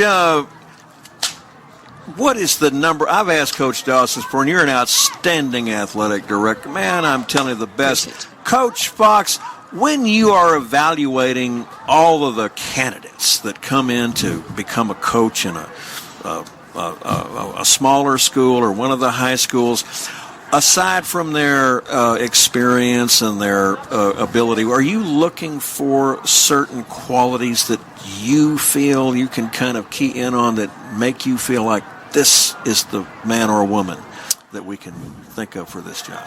Well, it's just within our school district, we have a way that if you don't show strong character and you don't bring that to the table in an interview process, you're not going to be one of ours. Character. And so character is extremely important, and displaying that in an interview to me, because I can figure it out. You can do it. And then also seeing a love and a passion for kids, because once again, that's what we're here for. We're here for kids. And so if I can see that that's what they're revolving around is kids, then they may have a chance to be in CCISD. Now that's what I'm talking about. Coach Debbie Fox, we have a 10-minute halftime, and I knew you were only going to be able to spend 10 minutes of it with us. And we just had a guest, and you've got to get back and do some things. But so far, hey, we've got the first half of this game is in the books, and at Clear Lake, I'll tell you, they've got a strong defense, and Solange, the quarterback, doing a great job. Anything can happen in the second half. That's right. They're only going to get better and continue learning from Coach McRae. So we look forward to watching the Falcons this season, and as well as all of our other teams. The pride of Thrall, Texas. I'm talking about. That's right. Something tells me you did talk like that in high school. I'm just kidding. Coach Fox, we love you. Thank you for stopping by. We'll see you next week. Thank you, Mr. Charles. All right. Appreciate y'all doing what you do for us. Thank you, my dear. Coach Debbie Fox of the, she's got her Clear Lake gear on tonight. And Coach, I got to say, Dr. Greg Smith, the superintendent, had a Clear Lake shirt on tonight. My goodness, they've got all the gear. That's like Gerald Sanchez got the University of Houston. He's got Houston Astros. If you go to Gerald Sanchez's house, the closets will be stacked with all kinds of pristine rainbow jerseys, current Astros jerseys, old Colt 45 jerseys. He's got everything, I imagine. I'm just thinking. I'm imagining that's what is in there. But I'll tell you, they've got the same thing. Every one of the Coach box, she's got a Clear Springs, Brook, Lake, Creek, Falls, all the gear is outfitted. Man, I'm telling you. Well, Coach, here we are, the third quarter of play. And the Texas City Stingarees are coming back onto the field. And they've got the wind at their back with a 14-6 lead over the Clear Lake Fighting Falcons. You are listening to a replay of Friday Night Football, Texas City versus Clear Lake from Friday, September 2nd, presented by CMC Communications. Join us next Friday for more Friday Night Football at 7 p.m. right here on KGBC 1540 AM. And Charles McCullough here with you, along with Coach Ed Biles.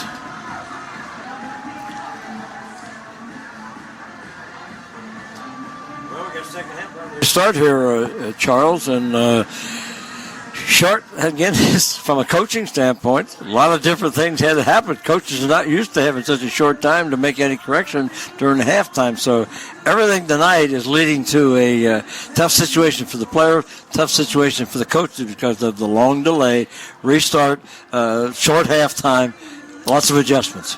Coach, I want to ask you a psychological question.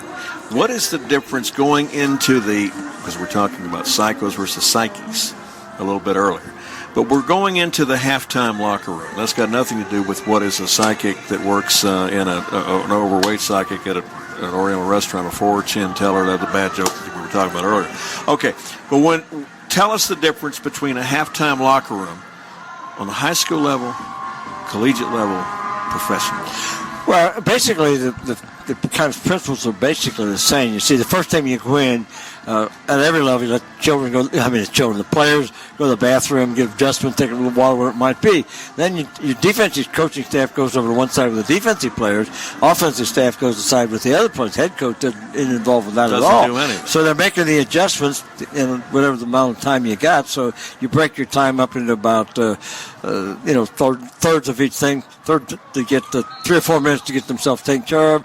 several minutes for the players to get together. Then right at the end, the head coach then will talk to them about the beginning of the second half, the importance of momentum. But all momentum is usually extremely important, and the fact that the Texas City scored on that play right before halftime, after they got to, that was a huge momentum for Texas City going into the halftime at the locker room, Charles. Kick off the second half, short kick, and yes, sir. And as you alluded, Coach, the Stings got the opportunity to have the ball to open the third quarter since they won the toss before the game and deferred, booted their choice to the second half. It's 33, brings it up. He's a good one, Mr. Isaiah Swede. I think this is a huge defensive series here for the Falcons defense. They can't afford to. I don't think they can afford to let They've Texas. been playing good in huge situations. They're going to have to continue to Screen, do so. good call. Slip screen, airs that out. Coach caught. He's going to pick up 6 solid yards and maybe 7, and that's going to be 3 shy of a first down. Well begun is half done. Yeah, but that's a good play. Good. It looks like it's going to be a much bigger gainer for the Texas City team, Charles, than that. And good reaction defense stopped that, so it's going to be second down and maybe about 4. Successful slip screen there to Hernandez, and it's 2nd and 3. Ball spotted for railroad ties 47. 5-yard drop back. Daquan Thompson. He's quarterback's sneak. No dice. He's going to be dropped like a bad habit. Tell you, the Falcon defense is playing extremely good, I think, Charles. So far this evening, their offense is having given much help with only two field goals, but the defense has done a pretty good job against a pretty strong Texas football team. Yes, sir. And Ethan Bailey. We've called that name 5 or 6 times now on key stops. Outside linebacker shooting the gap, getting in there. So, motion man back near side. And in the shotgun, Daquan Thompson. With Twins near side. Watch out. Almost stepped out offside. Evens it up. Ball spotted on the far railroad ties. 5-yard drop back looking from the 42. Airs out a post pattern, and it is incomplete. Oh, and that's a big third down play. Punting situation. So coming out and holding Texas City to a 3-and-out from the Falcons defense. The defense of the Falcons is playing really, really well. That was Gabriel Bovio, the intended receiver, and Ethan Bailey back there broke it up. He's been going deep past defense, coming up and shooting the gap to make behind the scrimmage tackles. Falcons should get good field position, Charles. So back at the 20-yard line and standing awaiting for the punt will be the Clear Lake Fighting Falcons, and it's Paz. He does the kicking and the punting, high end over end, and it's going to be short kick. They're going to allow it to fall right there at the 32-yard line. It almost drops dead as a rock right there. Yep. All right, pretty good field position. Let's see what kind of adjustments the offensive coaching staff for the Falcons made. And Coach Larkin. They need to score on this drive, Coach. I have a feeling the coaches are going to kind of permit the clock to just kind of roll on. And that will doubtlessly.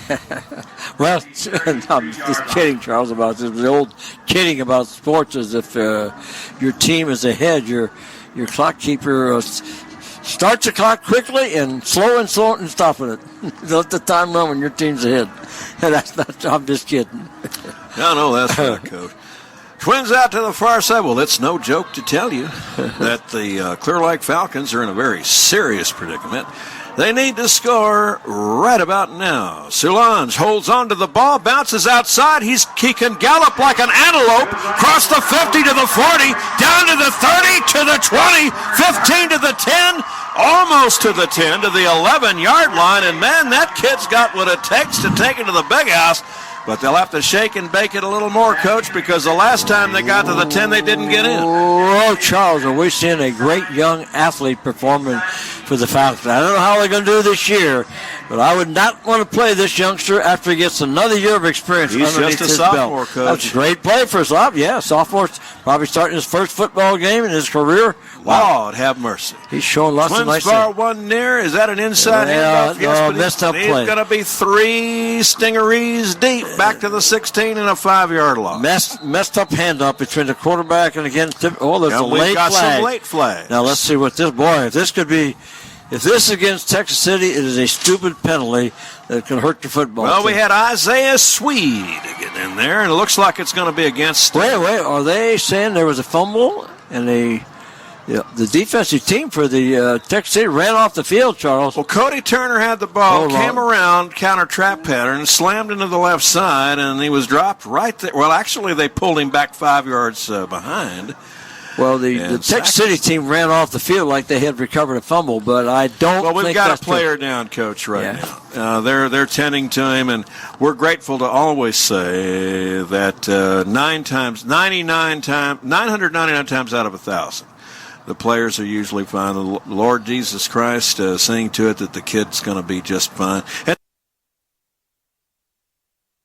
they have to keep him down at a 10-team mix. They need to take advantage of this field position, Charles. They just can't win football games by kicking field goals. So far, they've kicked 2 field goals, haven't put a touchdown on the board. So this is almost a must touchdown for their off after that great run by the quarterback. So that's Cody Turner, but he's up and doing fine. He'll go up, kind of probably take and sit this next one out a time or two. Tell you what, Coach, whenever I see hankies flying, hanky-panky is going on, and if there's hanky-panky, hold on, Charles. Hold on. know that's you. Hold on. Who's got the football here? Well, they've not signaled No, they haven't signaled, but a turnover. Oh, I think this is still Falcons football. Yes, it looks like the Falcons offense going back on the field. That is correct. All right, here we go. It's going to be, second down?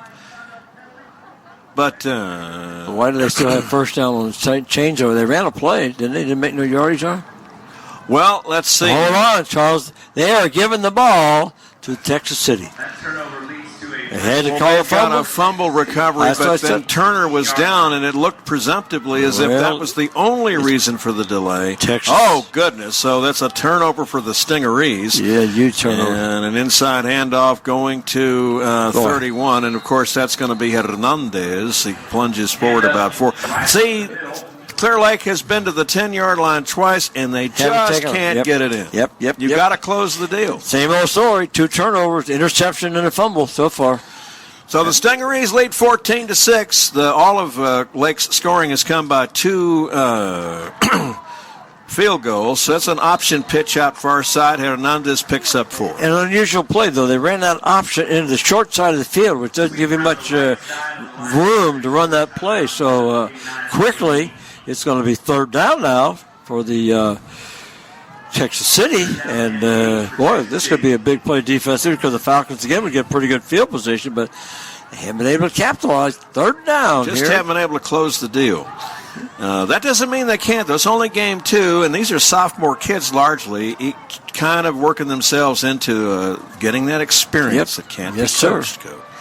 You can't coach experience. Short side play again. And he's going to option it out again this time, and Hernandez may not pick up one of them. Really unusual, Charles. They ran 2 options into the short side, and that should present a punting situation. Unusual series of play calls by Texas City. Good job by the Falcons. Falcons defense is playing exceptionally well right now. And you know what's great about what the Falcons are doing, Coach? It's not just 1 or 2 players that are doing all the heavy lifting on D. Samuel Johnson, number 31, getting into the mix there, making a great circus tackle over there. They should wind up with pretty good field position again. So far, the Texas City punter, lots of short ones. Yep, Lake with a man dead red to rights at the 50. He's going to run down a punt. It's going to land short. Look at it. A bounce. Perfect bounce. Roll 10 yards roll back. The ball. They're going to get the ball about the 31-yard line, Charles. Great field position for the Falcons to start off again, but they've got to put the ball in the end zone. One of the few times you actually see a young man back to receive a punt. In this case, it was Brendan Holmes, 15. He was chasing the ball. The ball was running away from him, going toward the goal line. The ball was making more yards than he was. That's exactly right. So credit the punter with that. Boy, the Falcons got to take advantage of one of these field position situations, Charles. Well, here they do. They get the ball back. Pretty good time. 8:51 to go. Third quarter play. They have an opportunity to score. This time they got to close the deal. Third time's got to be a charm on this thing. That's your prediction. That's my prediction. Twins far side. Of course, I wouldn't buy 2 cents a cup of coffee worth for that. Aired down to the 5, and it's incomplete. Solange has a catapult in that arm, but no dice. He tries to find Nathan again. Very poor job job of running the pattern by the two outside receivers. Both of them wound up in the same place, Charles. One of them had to make a mistake. They both wound up almost 5 yards from each other. Two defensive backs to be able to make the play. So, fortunately, it wasn't intercepted. Had to be a busted assignment. 2nd down and 10 at the 30-yard line. Ball on the near railroad ties. Shotgun snaps the launch slip screen. It's going to be caught. He'll be snowed under right there at the 25, but at least it's a pickup of 7. Yeah, but it's 3rd down. But they're in 4-down territory. It's 3rd down, but like I said, they're in 4-down territory. 25-yard line. No huddle offense, quickly going. Matthew Nance again on the reception. He's something else. 5-yard drop back, slip screen. Nope, it's going to be caught. Be a fumble. That could be a they called it. That was almost a backward pass, Charles. They were lucky. I don't like that call. They've done that several times, and they've done a very job with it. I don't think that's the strength of the young man's quarterback. Now you got a 4th down play. That was Marcel Jones' intended receivers. Usually pretty good on those rollouts out of the backfield, but not that time. From a defensive coaching standpoint, that's one of the easiest passes to defend. Your linebackers and defense all can react pretty quickly to that. Coach, you're going to go for another field goal, it looks like. Well, looks like he kicked it. This will be a 31. This will be a 42-yard field goal. He's already kicked a 45 on the last 47. He made a 47-yard. This is a 42. But you're still behind if he makes this field goal. Max Finch, snap down, kick up. Plenty of rush, but it is. Well, I'll be a monkey's uncle. 9. G-O-O-D, good. Field goals don't usually win your football games, unless it's the last play of the game. Hey, they're crawling. Killer likes like this. They're just crawling up. This is a win for the Texas City defense. When you hold, from a defensive coaching standpoint, when you hold a team to a field goal, that means your defense has done a good job. In this particular case, 1, 2, 3 field goals tonight where they had opportunity to put points on the board. Have I told you yet? I'm just really glad to be here and see and broadcast with you again another football season, Coach. I'm just going to tell you, I can't tell you, and I'm going to tell you that every game from here on out.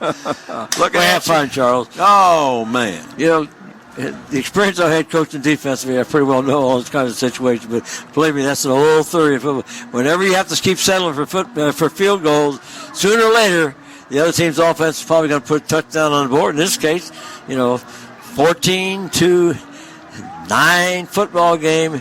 And I don't know that they're going to be able to hold Texas City scoreless the rest of this ball game. Well, although the Falcon defense has played great tonight. Ball will be spotted on the 40-yard line, left side of your radio dial. That's going to be Finch again. And he'll boot it left to right. All right. Lake coming back for the record. They have made the last 2 scores. They've just been field goals, but they've made the last 2 scores. High end over end. And down to the 25-20, picked up. Coming back far side. Watch out. Don't let that kid loose. If he finds blue sky, he'll fill it up. Well, he ran 50 yards, but it was sideline to sideline, Charles. He picked up about 3 yards. I know that's right, Coach. And there's a penalty down the field, too. Let's see who this flag's against. Well, we got a man down just a little bit. I think we've got some. I'll tell you, it's awfully hot out there. We've got some overheating issues. We're in this beautiful air-conditioned press box. Well, it's awful. Again, some of these now, late in the ball game, realize these youngsters have been out on that football field now, Charles, since about 6:15 this evening. We're looking at about 4 hours on the field already. They wasn't on, but you know what I'm kind of saying. Yes, sir. The fact that rain delay. Coach, I know exactly what you're saying. Well, I don't. I know what you're saying before he's 8 sometimes. But they've been out there a long time, and it's kind of a situation you may wind up getting a lot of cramps with these youngsters as this game wears on. It doesn't appear there was any serious injury, but this looks like a penalty. Well, let's see who they're marching. Penalty going to be against Texas City. They made some untimely penalties this evening, put themselves in pretty good holes. Yes, sir. I know that's right. Was that a golf swing I saw you practice just now? No.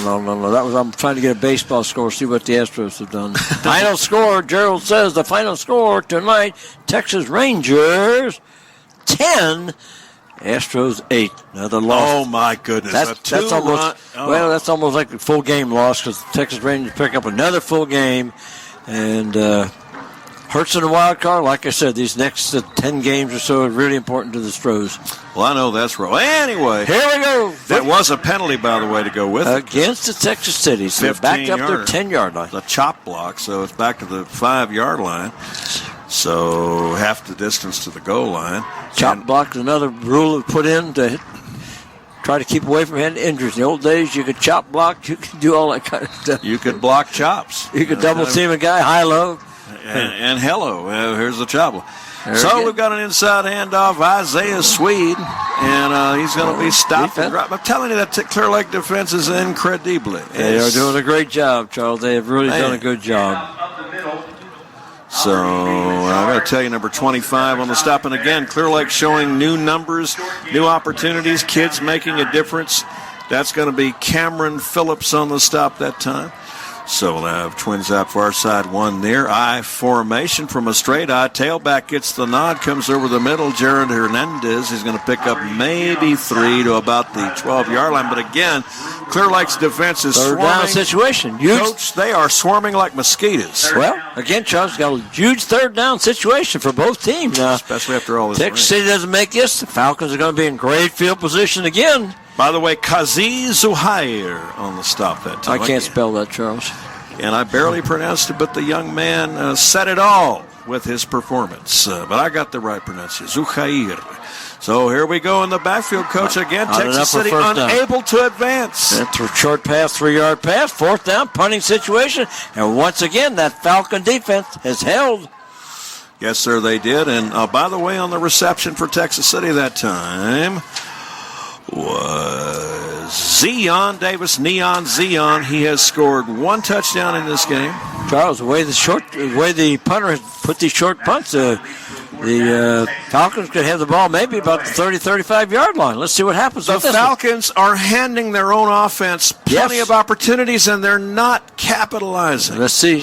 Oh, bad snap. And it's a high end over end. Look, there's number 15 going back to get it. Again, he's going to chase his... best punt he's had. That's the best punt he's had, though. Got it all the way out the 48-yard line. That's the best punt that he's had. So, but the Falcons, again, starting this position in Texas City territory. Boy, how long can the Texas City defense keep Falcons from putting points on the board? And yes, sir. I mean touchdowns, not points, but touchdowns. All right. I'll tell you what, Coach. What we've got here, 6:09 to go in the third quarter of play, is a scenario where the Clear Lake Fighting Falcons, with the ball inside Texas City territory for the 5th time tonight, they've been able to get 3 field goals, but they have not been able to put the pumpkin in the pay station for a big 6. Solange rolling near side, slip screen, and it is incomplete out at the 35-yard line. Fake the field, play action pass, tried to throw the ball downfield, and not a very good pass thrown by the young man that time. And which is to be expected of a sophomore starting quarterback in his first ball game. You can't expect him to be experienced. Yes, sir. And, all right, Solange this time, far side, but a pickup of about, short game, very short game. Big third down play again for the offense. This is not 4-down territory now. So they need to make this first down, or what? Texas City defense has done a good job again. Yes, sir. So Solange again back, and Coach, I think that great running. Got the first down and 10. Boy, that's the second time that receiver's done a great job catching the ball about 5-yard gain and turning it into a 6 and 7 more yard to get the first down. Well, that's Matthew Nance. That's his go-to man. You give it to Nance, he's going to dance. Well, he's done a good job running the ball. Yardage after the catch. That's a big play for receivers. Great receivers, Coach, have to do it. They're not only catching the ball, then they suddenly become a running back. That's a pretty offside penalty against the left guard move for the Falcons. It's going to be 1st and 15, Charles. That's the thing that bedevils the team early on, 1-2 games into the season. They've got to shake those cobwebs. They're moving forward. You don't want to have to do it when you have a chance to come back. Another time they put themselves in a tough position. So it'll be 1st and 15 with 5 minutes to go here in the third quarter. All right, Twins near, one farther, keeping the ball on the top post, rolling left to right. It's going to be a keeper. Yeah, but for he's not going to get Solange. anything. Not going to get much. And he'll get back to the 40, but he's still 12 yards shy of a first down. Not going to make much of a living running inside against that big defensive lineman of the Stingarees. Big old 75. Andrew Smith, the senior defensive tackle. He's a monster in there. You are listening to a replay of Friday Night Football, Texas City versus Clear Lake from Friday, September 2nd, presented by CMC Communications. Join us next Friday for more Friday Night Football at 7 p.m. right here on KGBC 1540 AM. Yes, sir. All right, Twins near, Twins far Solange, swing pass, caught near side. That's Matthew Nance, tries to button hook around, but no dice. This guy couldn't make any yards, so third down and about 13. Number 35 was waiting for him with open arms and bated breath, and that's none other than for the fighting Texas City Stingarees, Mr. Micah Brow, the 300-pound double slot. Tell you what, he holds down murderer's row in that defensive secondary. Trips bar, Twins near for the Stings. 5-yard drop. He's straight down the post, Coach, and it is incomplete. Incomplete. Well, fourth down. You got to punt this football. You can't turn it over in this situation. Punting situation, Charles. They cannot afford to give field position to the Texas City. So, again, the offense unable to capitalize on good field position, and kind of the same story seemed to be all night long with the Falcons' offense. Yes, sir. One great play by the quarterback. That keeper ran about 65 yards, but then they still didn't capitalize on it. The way I would see Clear Lake play tonight, if one were looking at them and seeing nothing else, and then you're asked, would this team score a touchdown sometime tonight? I'd say yes, but they haven't. High end over end, a quick punt. In the end, wow. Touchback. That was a 50-yard punt. Yeah, but that's what you don't want. You want the high punt now, short, the high one, and force them to be backed up inside their 20-yard line, and hopefully get your kickoff coverage team to down there and touch the ball down. So Texas City taking over on the 20-yard line. It's the best field position they've had for a while, Charles. Yes, sir. Falcon defense, a lot of pressure been put on them. So far they've responded very well, but really hard defensive to continue without your offense doing any scoring. So we've got 3:46 to go in the third quarter of play. And yes, Virginia, we actually did have a football game to continue here. And then again, playing slow. Coach Gerber says, hey, our defense is playing good. Let's don't make any mistakes. We'll run the ball, keep that clock going, and we're down to 3 minutes and 30 seconds in the third quarter with the lead. Daquan Thompson handing off to Gerald Hernandez. That's been a good combo all night long for TC. One wide, Twins far side. Now plunging forward, Daquan Thompson. Watch out. He's got blue sky. He's going to fly across the 50, 40 on the sideline, 30, 25, 20. If he doesn't step out, he gets all the way to the 10 inside, down near the 5, but he might have stepped out near the 20. We'll see how they autopsy. They're all the way down. Doesn't look like they're marking out of bounds anywhere. Oh, goodness. Great run. He tripped the light fantastic right down the sidelines and rode those piano keys to the 5-yard line, Coach. Lots of pressure put on the defense because the offense hasn't done anything. It's hard to keep a team like Texas State from scoring. Yeah, this might be motion in the ocean, Charles. Yeah, they had everybody stacked on the weak side. The near side was completely open. And this might be motion in the ocean. Motion in the ocean, Coach.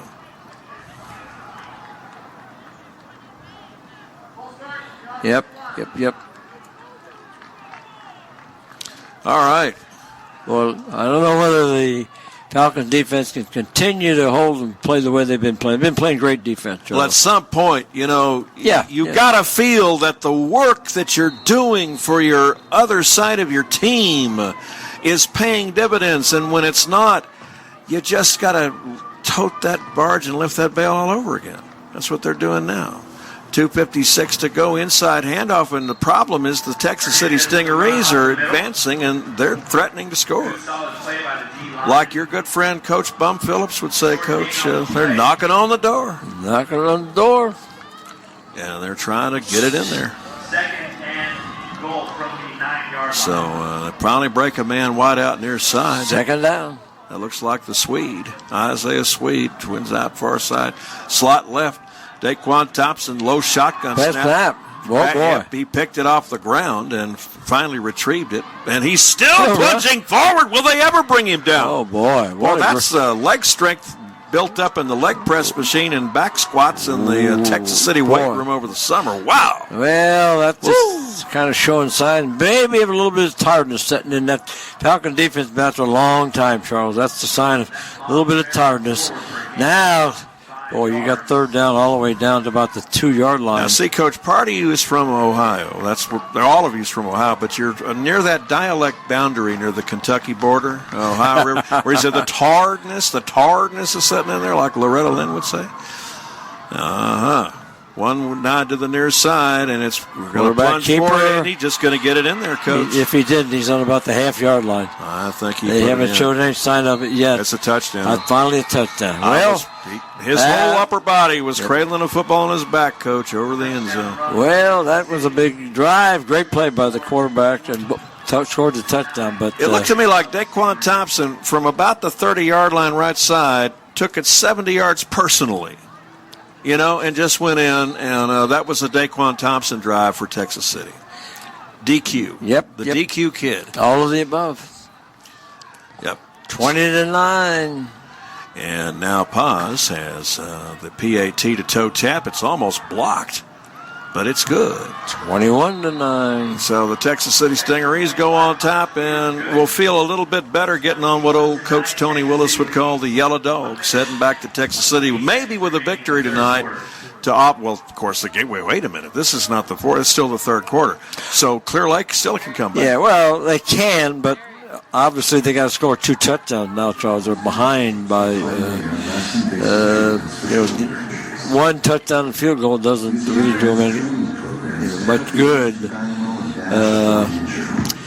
Needing 2 scores, and they haven't scored a touchdown yet. So, boy, lots of pressure on the offense on this drive for Clear Lake. Yes, sir. Hey, I'll take this. Yes, sir. Go ahead, Coach. I was going to say, you get to a point in a ball game late in the third quarter, a couple minutes ago, and again in the fourth quarter. If your defense has spent lots of time out on the field, which this defense has, sooner or later, a little tiredness sets in, and sooner or later, the opponents, you got to give them some credit. They're able to make a touchdown like they did just there. Instead of Falcons scoring and going ahead, all of a sudden, Texas City now has more than a 1 touchdown lead. Well, Grant Gerard and all the staff at 12-point lead. The Cake Lady Bakery in Friendswood, by the way, supplies some of the baked goods and sweets over here at Challenger Columbia Stadium. I've made it my personal business to know that fact since I'm one of their biggest consumers over here of just exactly that section of the concessionary back there. The Cake Lady Bakery in Friendswood, proud of all of our area young people. High end over end boot, taking it to 32. Another fair catch called. Well, there again, Charles, he was about 2 yards from the sideline, and the special teams coach of Falcons has got to realize or know what the rule is and let that ball go out of bounds. Let that short thing go out of bounds. That's Chris Taylor on the fair catch over there on the far side for the Clear Lake Fighting Falcons. And they're all navy blue, shoulders down the knee, red helmets, white numbers. Texas City, of course, orange pantaloons and white helmets and jerseys, black numerals. That's a nice-looking basic uniform. That's probably a uniform combo of Texas City Stingarees of the 1940s. Nice contrast between these two team jerseys. Yes, sir. Both numbers easy to see tonight, too. 128 to go third. Solange, 5-yard, a quick slip screen caught, far side, and he's going to be snowed under. Maybe a pickup of 2. Yeah, the clock's going to run. We're down to about 1:20 here remaining in the third quarter. Oh, he's been going to that young man all night long. I'm sure he'll continue to. That's none other, of course, than Matt Nance. He needs a big play, Charles. They need a 20, 30, 40-yard play on this drive. Offside. Yep. Wait a minute. They've thrown the flag. Well, the player is going to say that the offensive tackle moved. The offensive tackle said he jumped offside. Let's see what the officials say. That's against TC. Okay, he jumped offside. 5-yard penalty. So that's you'll take that 5-yard gain if you can get it. And Clear Lake will definitely take it.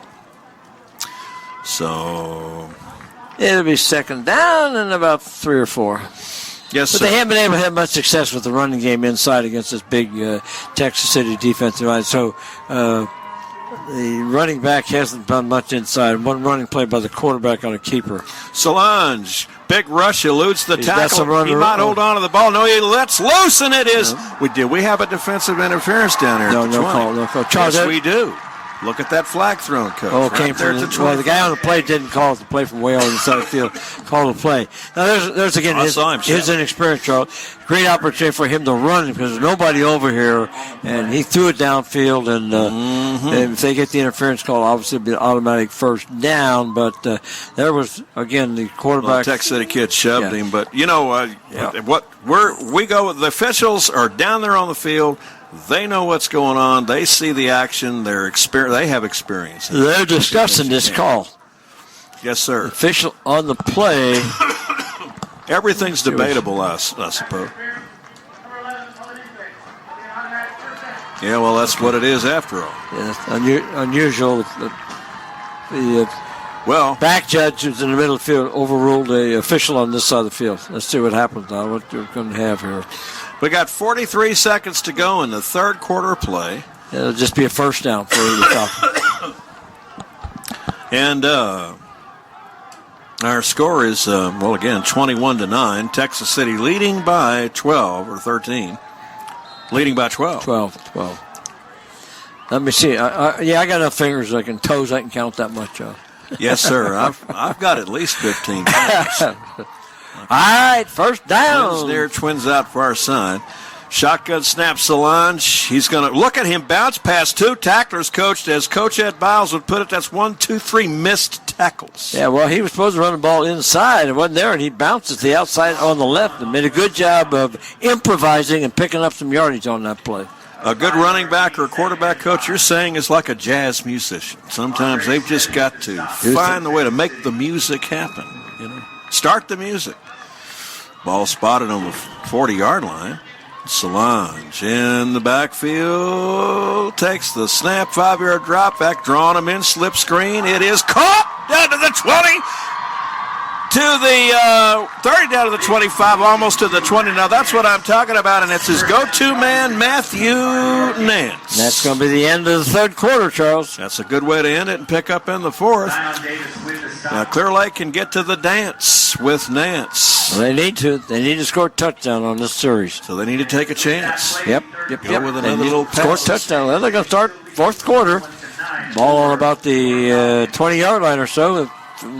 See where they finally spot it. I know that's right, Coach. Hey, I want to thank the suppliers of all of the gear of all kinds for the Webster and League City Police Departments. It's Battle Rifle Company in Webster at battleriflecompany.com. Battle Rifle Company, Chris and all the staff over there, thank you for your help. And it's U.S. Golf and Games, located up in Houston at 10107 Thurman Street, right behind Alameda Mall.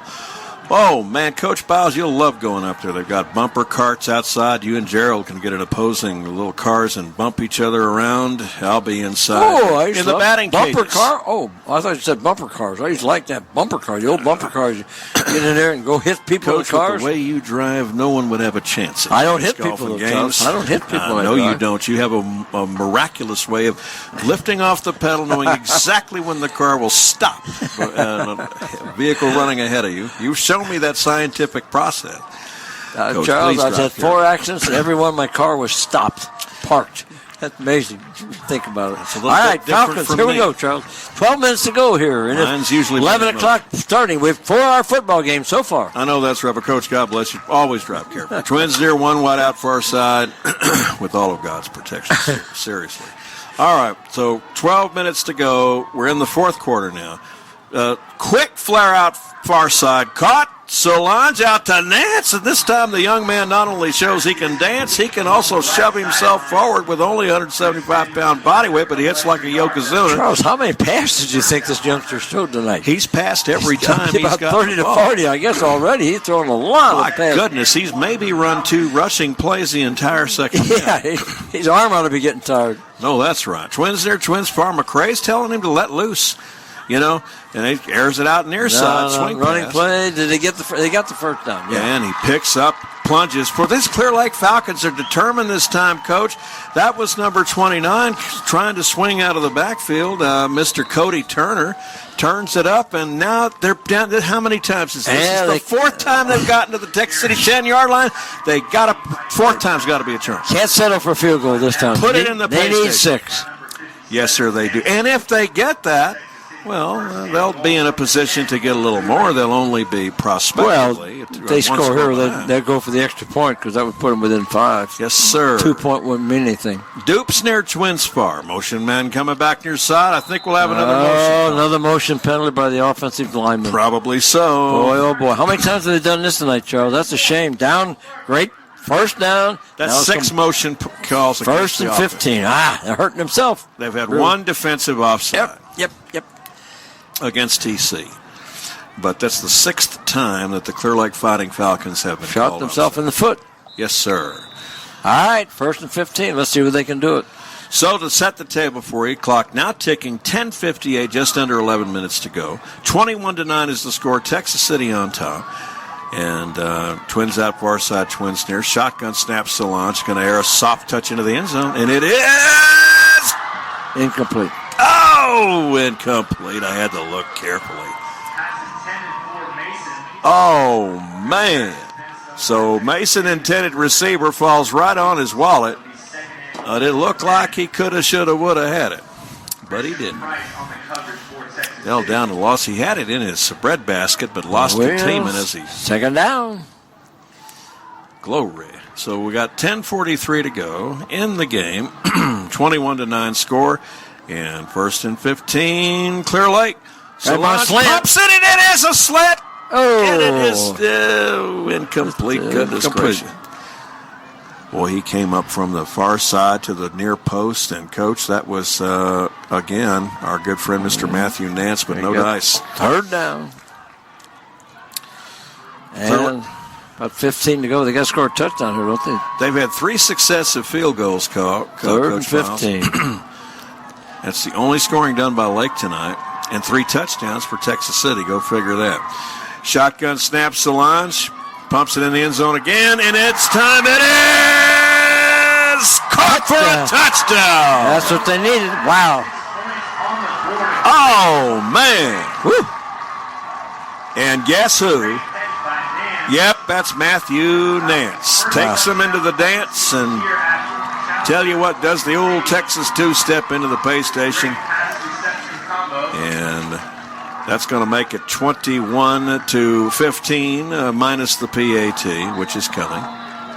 So we'll have Mr. Finch, Maximum Max Finch, will boot the PAT, puts it up, and it is G-double-O-D. Good, and gee-whiz, Coach, 21-16. This has turned out to be a pretty doggone good football game. Yeah, that's the first touchdown they scored in the ball game, Charles. Came at a great time for them. I would say that the quality with which these young men have played tonight, especially on D, they owed the Clear Lake offense owed their defense a touchdown. Well, I think one thing is apparent: the Clear Lake football team is a lot better football team this year than they were last year. They've shown great improvement coming off a 1-9 season, new coaching staff. Larry McCrae. Installing a lot of different thoughts and all different ideas. This football team is going to win some football games this year. Yep, and they're only going to get better. They're a very young team. Hey, I want to thank Houston Methodist Hospital System. When I say Houston Methodist Hospital System, in the Clear Lake area, I'm talking about St. John's Hospital. We've got tremendous orthopedic clinics. We've got a wonderful obstetrical gynecological system with Dr. Mike Magliola and Dr. Francois Vondel. Now, we used to be with Dickinson OB-GYN Clinic, but we have moved and associated ourselves. We've been the best, and now we've gone to something truly amazingly great. The Houston Methodist Hospital System. It's St. John's Hospital right around the Bay Area. All right, ball spotted on the 40-yard line, right side of your radio dial. Maximum Max Finch will boot a little mid-level pooch, taking it to 20. No fair catch called here. That's going to be Swede. Coach is going to take it around. Watch out, this kid's got 40-yard dash speed. Can take across the 50, down to the 40, 35-30, down to the 25-20, 15, down to the 14-yard line. Texas City's going to set themselves up and try to take that touchdown back. Last time this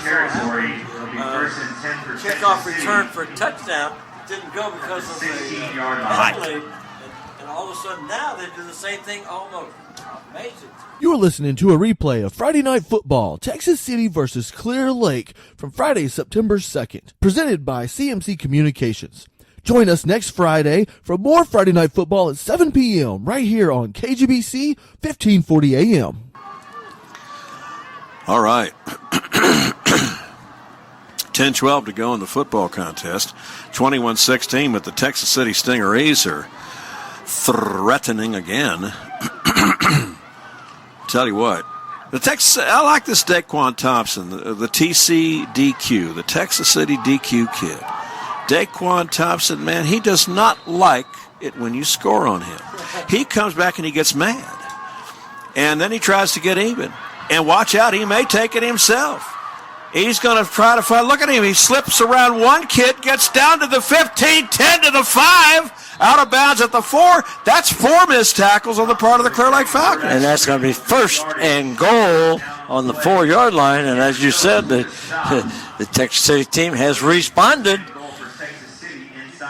Daquan Thompson does timeout, not like injury timeout down the field, Charles, for one of the Clear Lake players. He's up walking, and there'll be an injury timeout. He's hobbling off the field. He's okay. But well, we want to take this opportunity to thank our friends at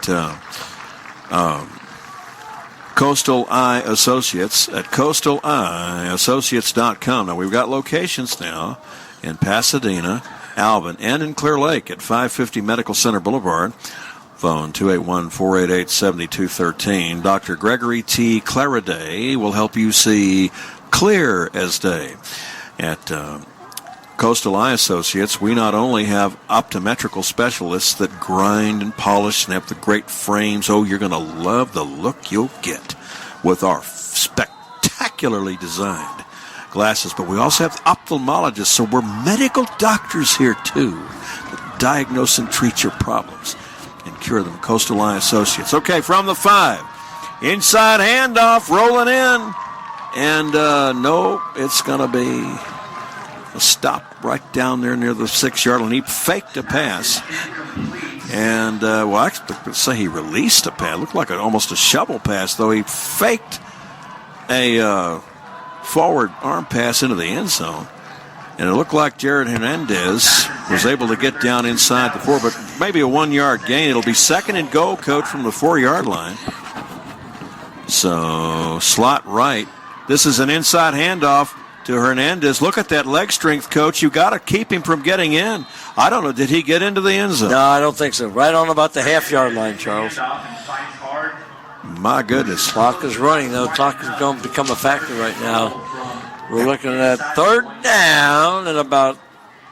Hats off Ethan Bailey, number 9, keeps him from getting another player down. That's what I was worried about, Charles, early in this game with all the delayed that we would have a lot of late cramps, a lot of late injuries for these youngsters. They're all seem to be coming off the field okay, but they're all cramps because of the length of this. We've been on the air for 4 hours. That's what I said. These youngsters have been on the field, off the field, and back on the field. That's a hard thing to do. And by the way, right after the top of the hour, we'll remind you, this is AM 1540, KGBC, Galveston, Nassau Bay, Houston. Most of the game are finals, Charles. We got a lot of final scores, so we'll be ready to go here. Go right ahead, sir. They postponed the Clearbrook LaPorte game. Clearbrook was at 7. They postponed that to 10:30 tomorrow. But Brazoswood, the final 16-12 over Galveston Ball. Dawson was a close game early. Come back 41. Deer Park 17. That's the final. St. Drake Jesuit 20-3 final. Friendswood, oh boy, 54. Santa Fe 13. Oh, Go my ahead, get the game. All right, from the 2. Messed up. Inside handoff, almost lost the pumpkin, held onto it. It's going to be dropped back at the 5. The Clear Lake Falcon defense making a believer out of me, Coach. Wow. Well, this should be a field goal situation because that would make the field goal, make the score 24-16. So it would take a touchdown and a 2-point play to catch him. Christian Sandoval for Clear Lake on the stop there. Well, it'll be a moral victory for Clear Lake to stop. Good job. Texas. The defense has played great for Clear Lake. So yes, sir. It's been a good football game. Clear Lake's fought hard, and they've overcome a lot of youthful inexperience and have matured rapidly, but not quite enough to probably win this game. But the snap is down, kick up for Poss, and it is good. They answer the touchdown by a field goal. Yes, sir. 24-16. And our City sponsors make our broadcast happen. Randy Goudreau and all of the staff of Bay Area Kitchens. BayAreaKitchens.com. Phone 281-338-2737. Bay Area Kitchens handles Florian, but also Woodmode brand custom kitchen cabinetry. And I thank Judge Kerry Neves down in the 10th District Court in Galveston, a proud sponsor. Just reaching out non-politically, just Judge Neves, just loves to support local high school youth. Also want to thank Captain Ram, that's Russell A. Miller. He's a barge captain from around the way. 409-539-0790. If you need a captain for your ship, Coach, you will call Captain Russell A. Miller at 409. If I had a ship, I'd need a captain. 539-0790. If I had one, I would hope it floated first. Jennifer Sermon and all of the staff at Sermon Electric and Bob's AC and Heating. Phone 281-332-4321. Call Bob's AC. Ball will be spotted at the 40-yard line, left side of your radio dial. And Matthew Nance back deep 15 for Clear Lake to try to retrieve the pumpkin. 8:27 to go. There's still enough time for Clear Lake to come back, Coach, but they are up against it. Well, it'd be wonderful if they come back and go for 2 points. We could go overtime, Charles. And we'll have a midnight ball game, Coach. Is that what you want? Well, it could happen. We might as well. We've seen stranger things. No, I have not seen stranger things happen. Excuse me. I cannot say that tonight. There's that same thing. Oh, he fumbled with this one. Going to have to go back and get it. Out. Oh, my goodness. Almost lost the pumpkin. He'll pick it back up 23-yard line. Woo! So, well, 8:23 to go in the ball game. Hand me a couple more scores here, Charles. Clear Creek defeated Channelview 34-7. We've got Brazenwood beat Galveston Ball 16-12. That is a final. St. Pius 48, Sealy 26. Okay. Dickinson over George Rent 28-14. That's a big score. That's a nice win for Dickinson. Wow. Montgomery 25, Eisenhower 21. By the way, next week we will be Dickinson, the Gators, at Texas City. That's our ball game next week. Dickinson at Texas City. Right here on 1540 KGBC Galveston. Shotgun snaps to Lange. Airs it near side. Little square out pattern. He'll be out of, not quite a first down, though. And that's Matthew Nance again. Boy, how about this one? Katie Taylor, 43. Fort Bend Travis, 40. Oak Ridge, 21. Elkins, 13. So a lot of football games did get played tonight. Yeah, well, these are all finals I'm giving you right now. Port Neches Road, 42. Goose Creek Memorial, 7. That's a final. Goose Creek.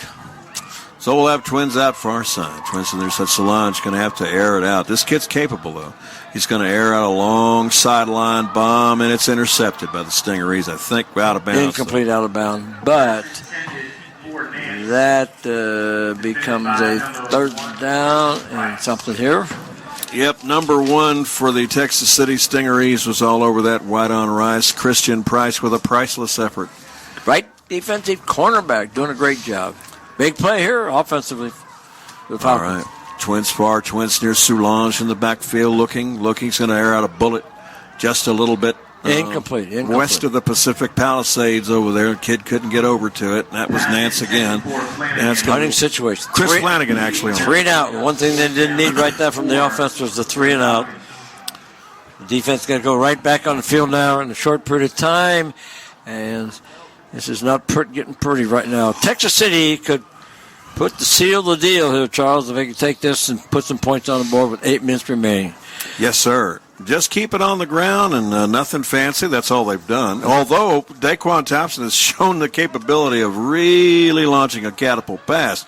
High end over end punt. Yeah, they're not going to take it. Texas City's defense says, stay away from that ball. Don't take a chance. We're going to take the ball on the 40-yard line.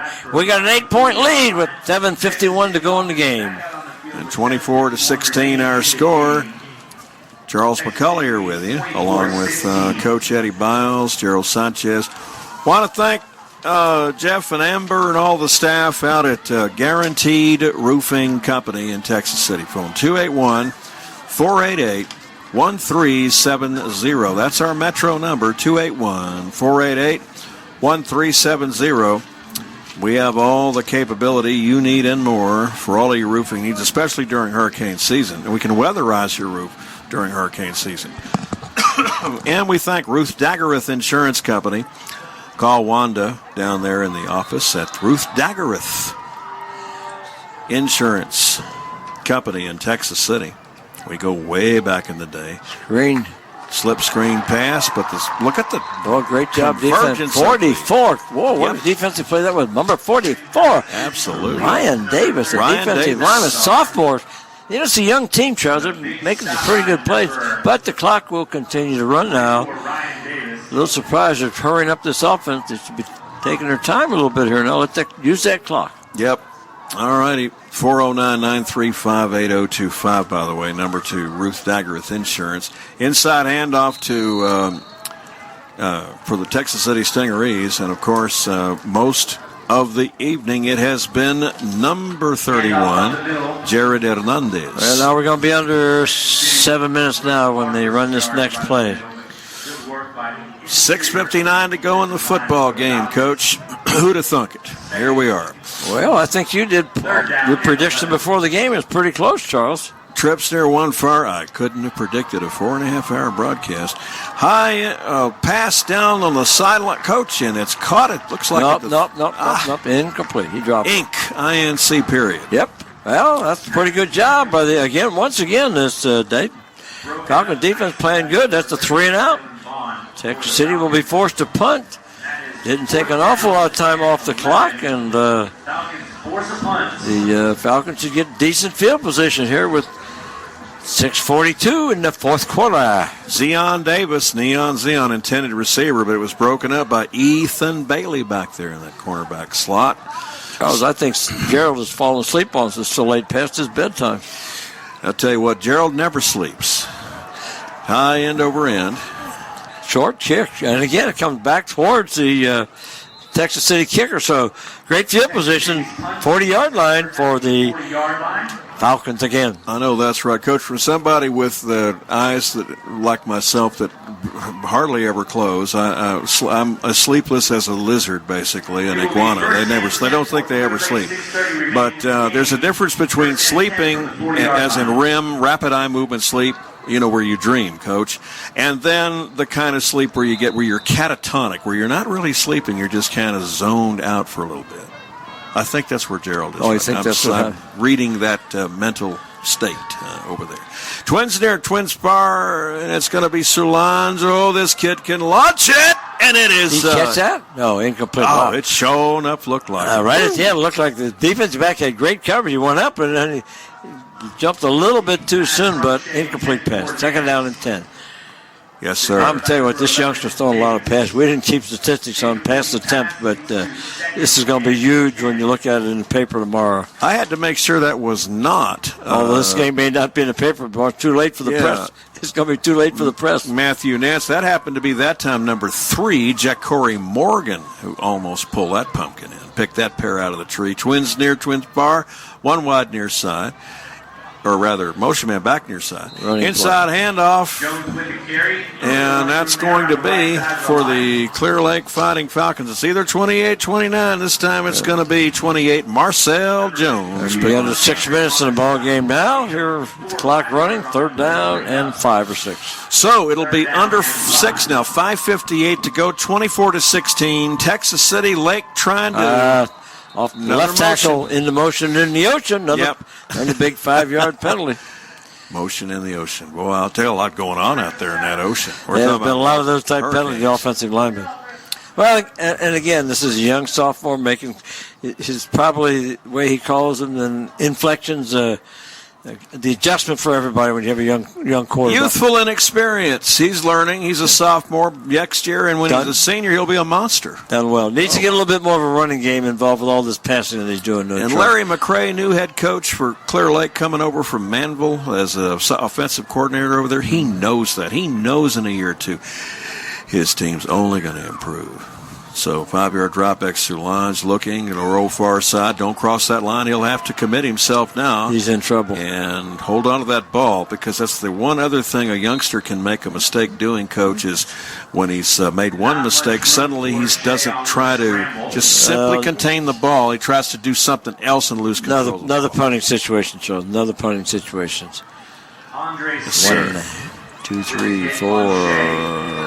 Time definitely not on Lakeside now. It'll be under 5 minutes to go. The next 9, 10, 11, 12. We've had about 14 or 15 punts in this ball game, Charles. That's a lot of punts in a high school football game. Yes, sir. So the Stingeries. Under 5 now, Charles. Under 5. Stingeries have Isaiah Swede and big number 11 back deep. A short kick, and they're going to stay away from it. Oh, man, this is only... Swede and Davis. Wow. Those two kids for Texas City, Coach, they got a future even this season for the Stings, but that one goes out of bounds. Texas City getting great field, but about the 45-yard, another very short. We have several short punts in this ball game. All right, Texas City 4-4-4 in the 4th quarter. How about that? 4-4s, 4-4-4. They're doing it in 4-4 time. They're with 4-4. And a team with 24 points. 24 points. All right. Can I think of another 4 analogy, Coach? No. See, look at that. I've got 4 fingers. Did you see the thumb? Well, I hit it so that you think I had 4 fingers. All right, here we go. Where we stop, nobody knows. 11:18. You got Charles. that right. 4 hours and 18 minutes. Ball will be spotted on the 45-yard line. Usually, Coach Leland would run the ball and use this clock. Let's see if he stays with this. And he's a great clock manager, Coach. There it is. Twins far, one near inside handoff, but again, Lake's defense is everything their offense is trying to be, and they'll get there. But the clock continues to run. And, 4.5 now. Man, Ryan Davis getting in there 44 like a brick wall. Let that clock run now. They're taking their time. On the game clock, 27, 26. Play clock, 26, 25. No hurry. Yep, this will be a Sting victory tonight. Twins steer one wide out far side. They can't afford a mistake.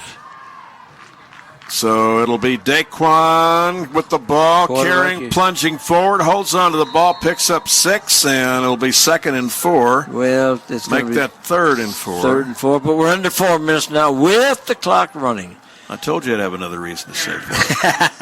It's got 4 yards to go. 3rd down, and they're not going to be in a hurry. The clock is running.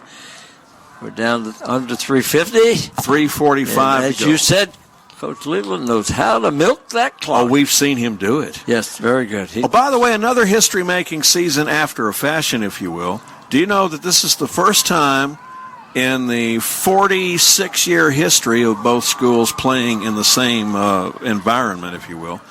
Texas City has not played Lamarck.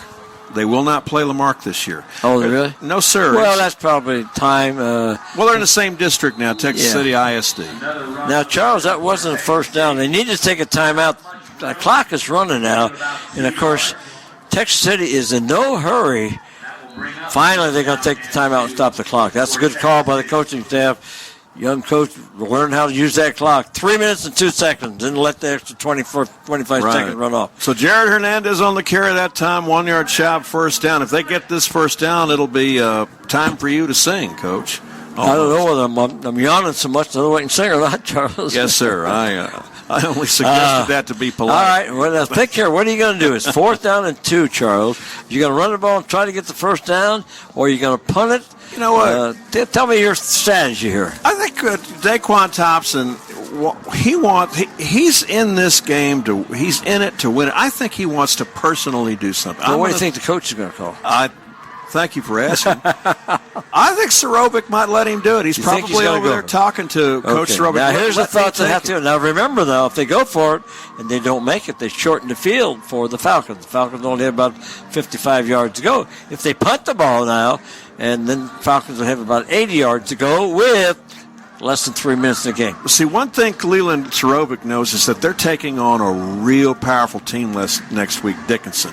If the Stings do something and prove their character to themselves, they go with mojo next week at home against Dickinson. So what you're saying is I'm saying he's going to punt the ball, Charles, and it looks like he's going to punt the ball. Well, that's why I'm the coach and you're the announcer. Didn't I say he was going to punt the ball? No. Did I say he was going to punt the ball? Oh, maybe you did. That's probably what you said. Oh, wait a minute. I just repeated that he was going to punt the ball. I'm sorry. Well, that doesn't count as a prima facie statement. Obviously, this is the right call because now, fair catch now, he's going to be tackled 10-yard line.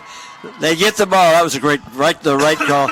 Less than 3 minutes. 2:52. They got to go 90 yards, Charles, and also have to score a 2-point conversion. Well, I was just thinking that it almost looked like a flag. That was not a flag. That was a Texas City Orange shoe that had come on. That was a great punt. But it looked like a fair catch cover that he made, and then he was tackled anyway, but no dice. But that was a proper call and a great punt for the punter under those circumstances. Now, you have got to go 2:52. You have to score a touchdown and 2-point conversions. And I'd almost be ready to sing, turn out the lights. The party might I've got a text from Big Al Farm, Coach. Go ahead and read that, sir. Have a celebrity hot dog and a Mr. Pibb for me, sir. He called you sir. That's nice of Al. Well, that's Sir Al Farb.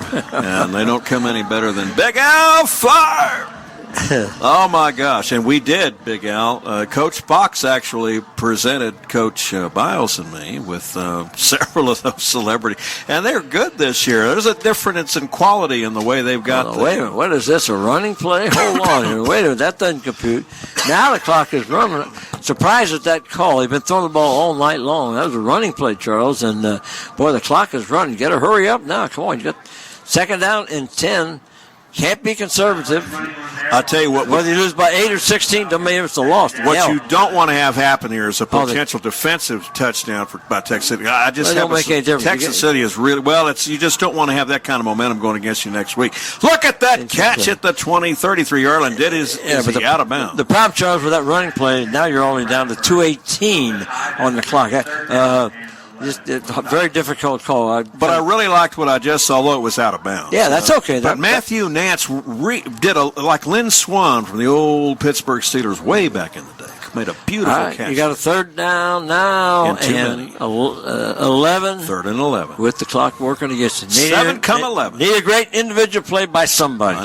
Somebody's got to do something. Somebody's got to make a big play here for the Falcons to have a chance. Trips near Twin Spar, Solange at his goal line. He's a gamer. He can also scamper. Oh, yes, and yes, he does. Cost the 15. 21st down. He's going to slide to the 30-yard line. Stop the clock. Great individual play by that youngster again, Charles. He's showing great future potential. Sophomore.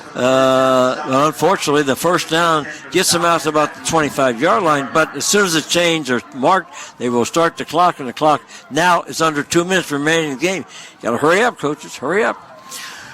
Hurry up and wait. The clock is running. They've already wasted about 10 seconds now. I know that's right. Good job. Great individual. This kid's going to be good, Yes, Charles. he is. 5-yard drop back. Good protection, too. Look, he's going to escape again. Yeah, Coach, he'll have to launch it. Get out of bounds. Hold on. He's out of bounds at the 30. Stops the clock, but he does pick up 5 yards. But unfortunately, Charles, all that play took about 20 seconds off that clock. We're now down to 1 minute and 38 seconds on the clock. Now, here's the thing.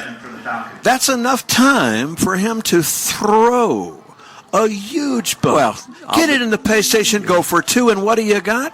A tie game. Well, they got to go for 2-point conversion. Yes, that's what I'm saying. Running situations at this stage of the game are very difficult because it's got clock. I know that's right. Twins near Twin Spar. Look at Pumpkins and air it out. That could be intercepted. That's a game set by match. the Texas City Stingarees. Well, you throw it so often. That wasn't the quarterback's fault, Tom. That was a tip pass by the offensive receiver. He didn't catch a tip pass right into the hands. One of the hardest working men in show business for the Texas City Stingarees, Marquez DeMayas. He's been running around all night. Finally, comes up with a big interception. Coach's favorite play, kneel down. 1:28 to go. Spotlight play. And Texas City's got to come away here with their first win of this year. They'll be 1-1 as they go play Dickinson, I believe, undefeated. We will be at Stingaree Stadium next Friday night as the Dickinson Fighting Gators, my alma mater, from back in the depths of the last millennium. They will play at Texas City. Kind of like Dickinson, Charles. I hate to tell you. Oh, they beat George Ranch 28-14. Now, that's a big game. George Ranch is a good team this year. Oh, Neil. They're in the same district as Pearland this year. Well, they're running the ball. I'm telling you, it's that. I saw Coach cost him his job. John McVay, New York Giants, had the game sealed up, didn't kneel down, ran like that, fumbled the ball, pick it up. Coaching staff got fired. Really? Yeah, well, wow. you got the game locked up. Totally understand. The only thing you could lose this game is if they had fumbled that play and they picked it up and run. And then score 2 and tie the game. Well, yeah, I mean, that's a possibility. I'll kind of say you got the game in your hands, so don't take any chances to give it back to them. I know that. John McVay, New York Giants. Then he went on to become a very successful general manager for the San Francisco Giants under the Bill Walsh era. Okay, Coach, so tea time in the morning for you guys? Probably not, because my friend I called to tell him about the lightning today said there is lots of rain in the Mo City area at Quail Valley. So probably be cart path only, and I'm too old to walk through the No, that's hardly the case. So I'm looking forward to watching the U of H Oklahoma game tomorrow. Oh, 11 o'clock on television. A huge game for the Cougars. I know that's right. Cougars program, Charles. 9 a.m. to 10 a.m. tomorrow, we've got Our Talk with Linda McDonald of the Galveston Historical Foundation. That's on 1540. Yep, huh? it's the 1900 Storm down to the 15 to 10, down to the 5, still in his feet to the 2. Texas City still got some juice they want to squeeze out of this lemon until they get into the that was pasty. a lucky play. They fumbled that football and didn't bounce into Clear Lake's hand. They may score, but tell you what, Hernandez has been a beast all night long. He's been absolutely indefatigable. He's had no fatigue. Yep. Down to the 2-yard line. It's going to be first and goal from the deuce, from the do-si-do. Clock is running, 59. Clock. Man, I really love this stadium. And the coach, great stadium. It's great Fox place to has work us in the gigantic home radio I think booth. we're going to finally kneel down. I think, Charles. That's a class act of a thing for Coach Leland Serovic to do. Yeah. Now, that's a Leland Serovic move right there. If officials are smart now, he won't start the clock too soon. I know that's right. All right, this will be game, set, and match. They let it go. He's going to let it run down, and they don't have to snap the ball again. Coach, this has been a very strange football game. We had an hour and a half delay. Didn't think we were going to get it on. We did, and then he turned out to have a Jim Dandy fine football game. What did you predict? I think you predicted Texas City. What was that score you said? 28-14. It's 24-16. You're pretty close, Charles. Very good prediction. Hey, a big win for Texas City. Now they face a big. Wow. A tropical cyclone by the name of Dickinson. Oh yeah, that's in their division, right? Yes, sir. 5A. 5A division. No, Will Dickinson, 6A. All right. It's another non-district game. Another non-district, yeah. But, that's a game that just lasted 4 hours and 1/2. 4.5 hour football. Tell you what with that, we're going to go ahead and call it a good old-fashioned night. We want to thank all of you for tuning in. It's the final score is 24-16. We've had a nice 4 1/2 hour broadcast on the button. Charles McCullough for Gerald Sanchez, Coach Edward G, or is it J, Biles, one of the two. And yours truly, Charles McCullough. Thanks to Nate Stockard and Dr. Gabrielle Arango, Julian Arango, all the staff. We love all y'all. See you tomorrow 9 a.m. for the Hour Talk Show. You're going to love it about the 1900 Storm 116th anniversary. I'm Charles McCullough. You're listening to AM 1540 KGBC Galveston, Nassau Bay, Houston, right here on the CMC Communications Broadcast Network at CMCBroadcasting.com.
You're listening to a replay of Friday Night Football, Texas City versus Clear Lake from Friday, September 2nd, presented by CMC Communications. Join us next Friday for more Friday Night Football at 7 p.m. right here on KGBC 1540 AM.